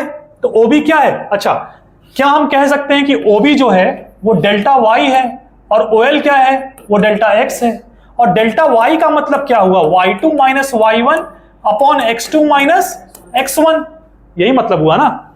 अब Y2 माइनस Y1 में अगर देखें तो क्या 0 मेरा Y1 है, ये मेरा Y2 है, क्या ये मेरा X1 है और ये मेरा X2 है? ठीक बात लिखे, ठीक है ना, ये बात ठीक है। अब अगर जब हम इसको कैलकुलेट करेंगे तो हमको क्या वैल्यू मिलेगी? निकाल सकते हैं हम जब इसको कैलकुलेट करेंगे तो हमको क्या मिलेगा? 0 माइनस y2 माइनस y1, एक मिनट, y2 माइनस y1 का मतलब y upon P y minus 0, y upon P y minus 0, और whole upon x2 minus x1 का मतलब 0 minus y upon P X, 0 minus y upon P X, x2 minus x1। यहां से जब calculate करेंगे तो y upon P Y whole upon 0 minus यानी minus y upon P X. Clear है बात? y से y कैंसिल हो गया, ये px ऊपर चला गया, px अपॉन पी वाई, और ये नेगेटिव वाला साइन तो minus px upon P y. बात समझ में आई? इसीलिए हम क्या दिखाते हैं, ये वाली कंडीशन भी होनी चाहिए। क्या करने के लिए? आपको ये सारी बातें करने की जरूरत नहीं है एग्जाम में, आपको सिर्फ ये बात बतानी है कि आईसी को कॉन्वेक्स होना चाहिए और एमआरएस एक्स वाई बराबर होना चाहिए minus p x upon P y के। बात समझ में आ गई? अब हम कंज्यूमर का इक्विलिब्रियम ग्राफ बनाने के लायक हो गए। वो दो कंडीशन लिखेंगे और दो कंडीशन के बाद क्या करेंगे? ये ग्राफ बनाएंगे। यहां पर हम गुड वाई, गुड एक्स, अब इनडिफरेंस कर्व जहां पर टेंजेंट करेगा बजट लाइन को, ये वही पोजीशन होगी जहां पर स्लोप ऑफ आईसी और slope of budget line equal होंगे। यानी यही वो जगह है जहां पर इक्विलिब्रियम मिल रहा है, यही वो जगह है जहां पर इक्विलिब्रियम मिल रहा है। क्यों? क्योंकि अगर हम एक आईसी और बना लें, मान लीजिए इसको मैं IC2 कह दूं, ये IC1 हो जाए, ये IC3 हो जाए। IC1 में क्या हो रहा है कि बजट जो मेरा था उससे कम खर्च कर रहे हैं, यानी अभी हम फुलर लेवल ऑफ सेटिस्फेक्शन में नहीं है, यानी अभी हम और खर्च कर सकते हैं। IC3 क्या है? कर ही नहीं सकते। बात समझ ना, औकात के बाहर है। IC2 की अगर बात करें तो IC2 में क्या हो रहा है? अब हम अपने बजट लाइन के हिसाब से क्या कर रहे हैं? अपना इंटायर इनकम को स्पेंड कर रहे हैं। इसीलिए IC2 हमारा क्या हो जाएगा? हमारा इक्विलिब्रियम पॉइंट हो जाएगा।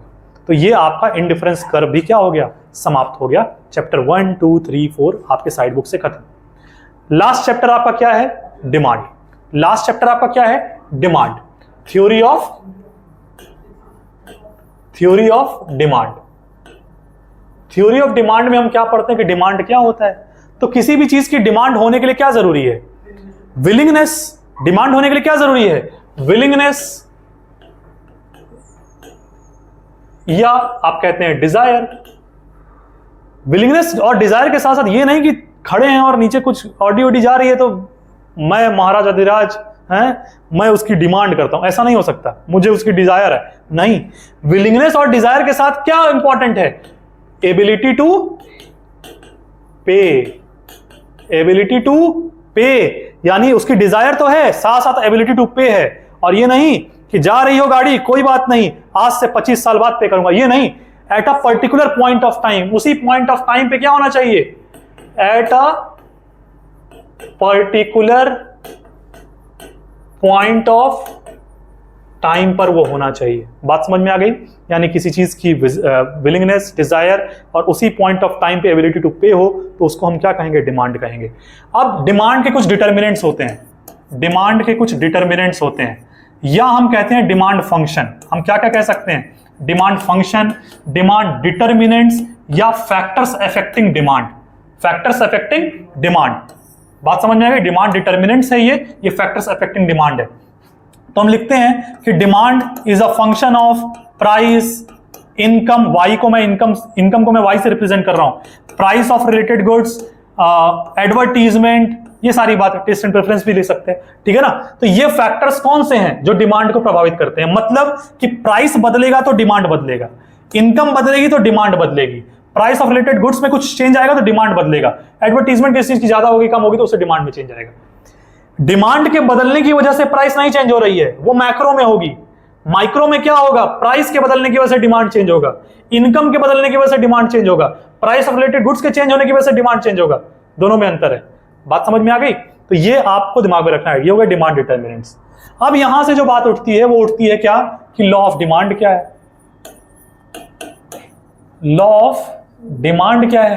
तो लॉ ऑफ डिमांड क्या होता है, लॉ ऑफ डिमांड कहता है कि जब किसी भी सामान की प्राइस बढ़ती है, किसी कमोडिटी की प्राइस बढ़ती है तो उसकी क्वांटिटी डिमांडेड घटती है, जब प्राइस घटती है तो क्वांटिटी डिमांडेड बढ़ती है।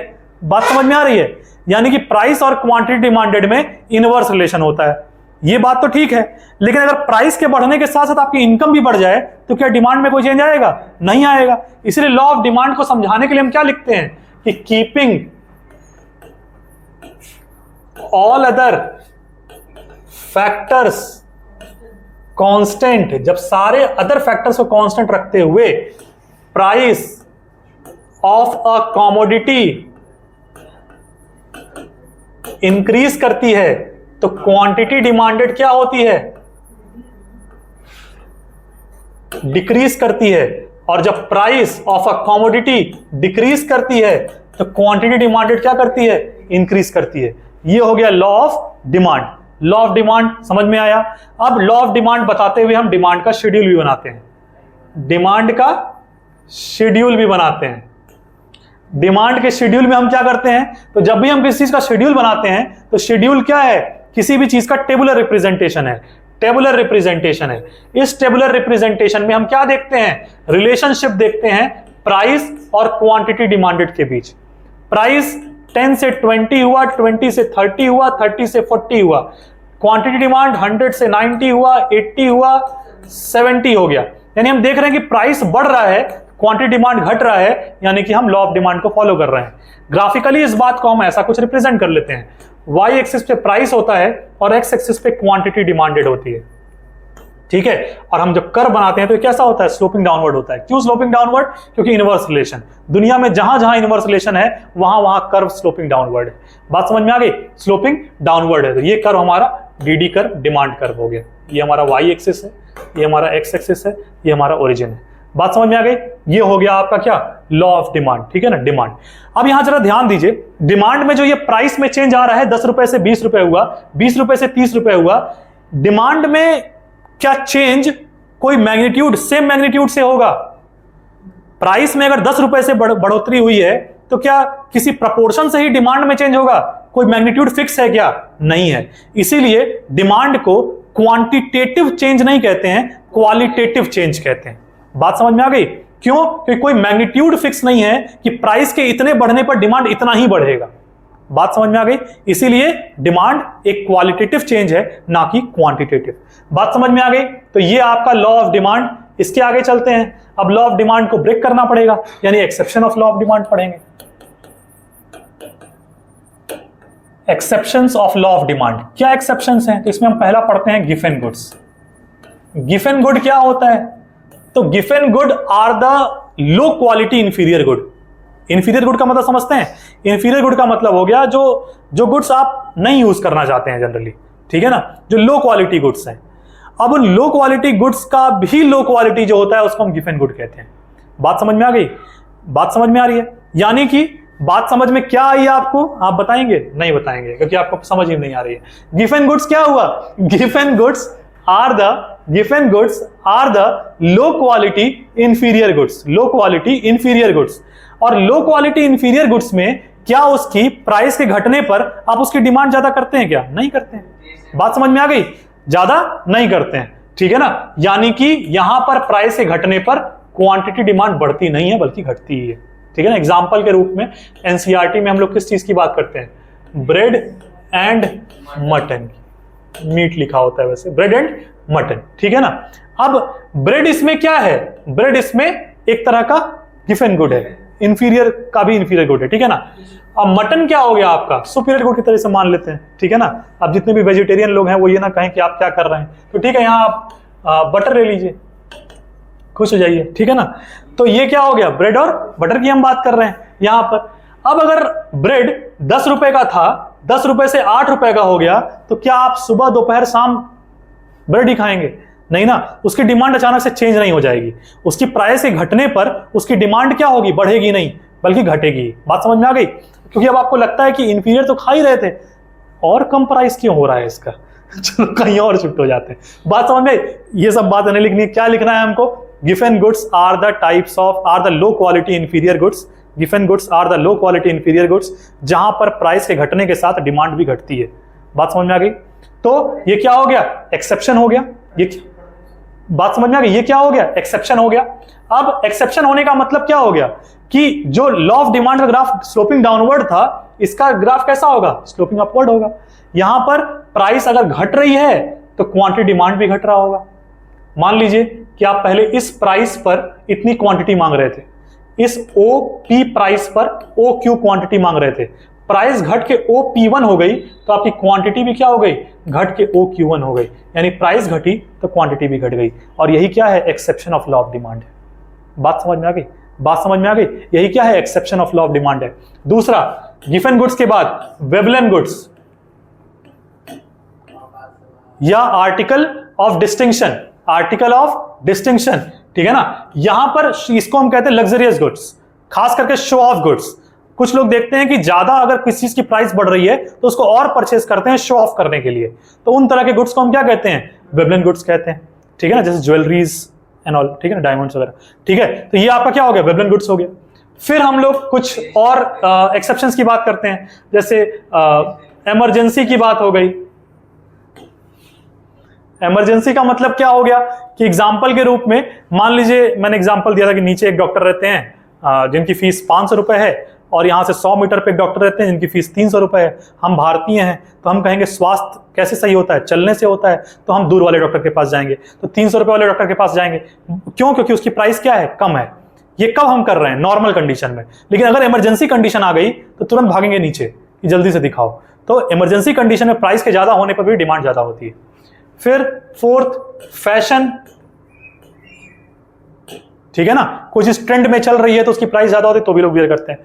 फिफ्थ, आप कह सकते हैं फ्यूचर एक्सपेक्टेशन। उसके आधार पे भी आप क्या करते हैं? चीजों की डिमांड करते हैं। अगर आपको लग रहा है कि भविष्य में ये चीज की कीमत बढ़ सकती है तो आप क्या करते हैं? अभी उसकी डिमांड। बात समझ में आ रही? इसके आधार पे भी आप सारे काम करते हैं। ये हो गया क्या? आपका एक्सेप्शन। और सारे एक्सेप्शन का ग्राफ कैसा होगा? स्लोपिंग अपवर्ड होगा। क्लियर हो गई बात? ठीक है। अब एक्सेप्शन हो गया मूवमेंट शिफ्टिंग। मूवमेंट और शिफ्टिंग। मूवमेंट के दो केस होते हैं डिमांड कर्व के, एक होता है एक्सपेंशन, एक होता है कॉन्ट्रैक्शन।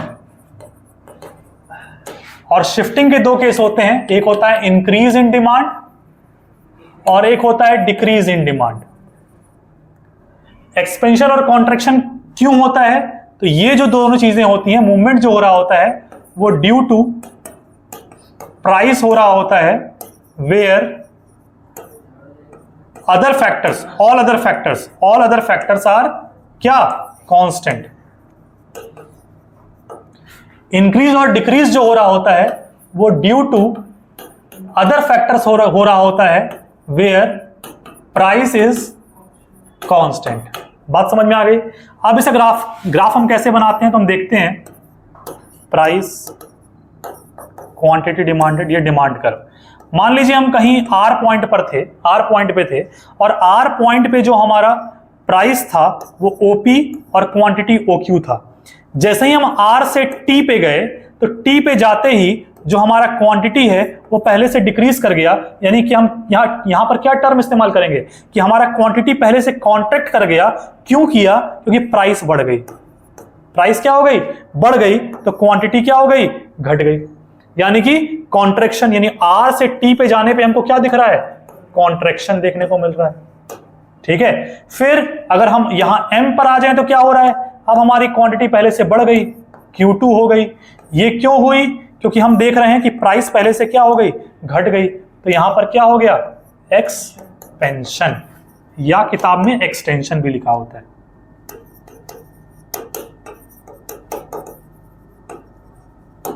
ठीक है, ये हो गया कॉन्ट्रैक्शन और एक्सपेंशन का केस। क्यों होता है, क्या कांस्टेंट रहता है, याद रखना चाहिए। इंक्रीज डिक्रीज में क्या हो रहा है? प्राइस, क्वांटिटी डिमांडेड, ये डिमांड कर्व है, डीडी कर्व। जब इंक्रीज इन डिमांड होगा तो कर्व क्या होगा? शिफ्ट हो जाएगा। शिफ्ट होने का मतलब या तो राइटवर्ड शिफ्ट होगा या तो लेफ्टवर्ड शिफ्ट होगा। राइटवर्ड शिफ्ट कब होगा? हो सकता है इनकम ऑफ अ कंज्यूमर बढ़ जाए, हो सकता है प्राइस ऑफ रिलेटेड गुड्स में कुछ चेंज आ जाए। तो जितने भी अदर फैक्टर्स हैं उनकी वजह से क्या होगा? शिफ्टिंग होगा, राइटवर्ड या लेफ्टवर्ड। बात समझ में आ गई? राइटवर्ड जाने का मतलब इंक्रीज इन डिमांड और लेफ्टवर्ड आने का मतलब डिक्रीज इन डिमांड। बात समझ में आ गई? अब डिमांड जो होता है वो कुछ, उसके ऊपर कुछ इफेक्ट्स होते हैं, जैसे आप सुनते हैं प्राइस इफेक्ट। प्राइस इफेक्ट का मतलब क्या हुआ कि प्राइस के चेंज होने से डिमांड पर क्या चेंज हो रहा है? तो प्राइस बढ़ेगा तो डिमांड घटेगा, सीधी सी बात है। एक होता है इनकम इफेक्ट, इनकम के बढ़ने घटने से डिमांड पे क्या असर पड़ रहा है। एक होता है सब्स्टिट्यूशन इफेक्ट कि प्राइस ऑफ रिलेटेड गुड्स के चेंज होने की वजह से डिमांड पर क्या असर पड़ रहा है, ये हो गया सब्स्टिट्यूशन इफेक्ट। और जो इनकम इफेक्ट और सब्स्टिट्यूशन इफेक्ट होता है, ये दोनों का सम ही क्या होता है? प्राइस इफेक्ट होता है। ये दोनों का सम ही क्या होता है? प्राइस इफेक्ट होता है। होमवर्क ये है, आप लोग मुझे कमेंट बॉक्स में बताएंगे पढ़ करके, सर्च करके एग्जाम से पहले, कि नॉर्मल गुड के केस में इनकम इफेक्ट, सब्स्टिट्यूशन इफेक्ट और प्राइस इफेक्ट पॉजिटिव होता है, नेगेटिव होता है, कि पॉजिटिव होता है या नेगेटिव होता है, आप बताएंगे। इंफीरियर गुड के केस में क्या होता है और गिवन गुड्स के केस में क्या होता है।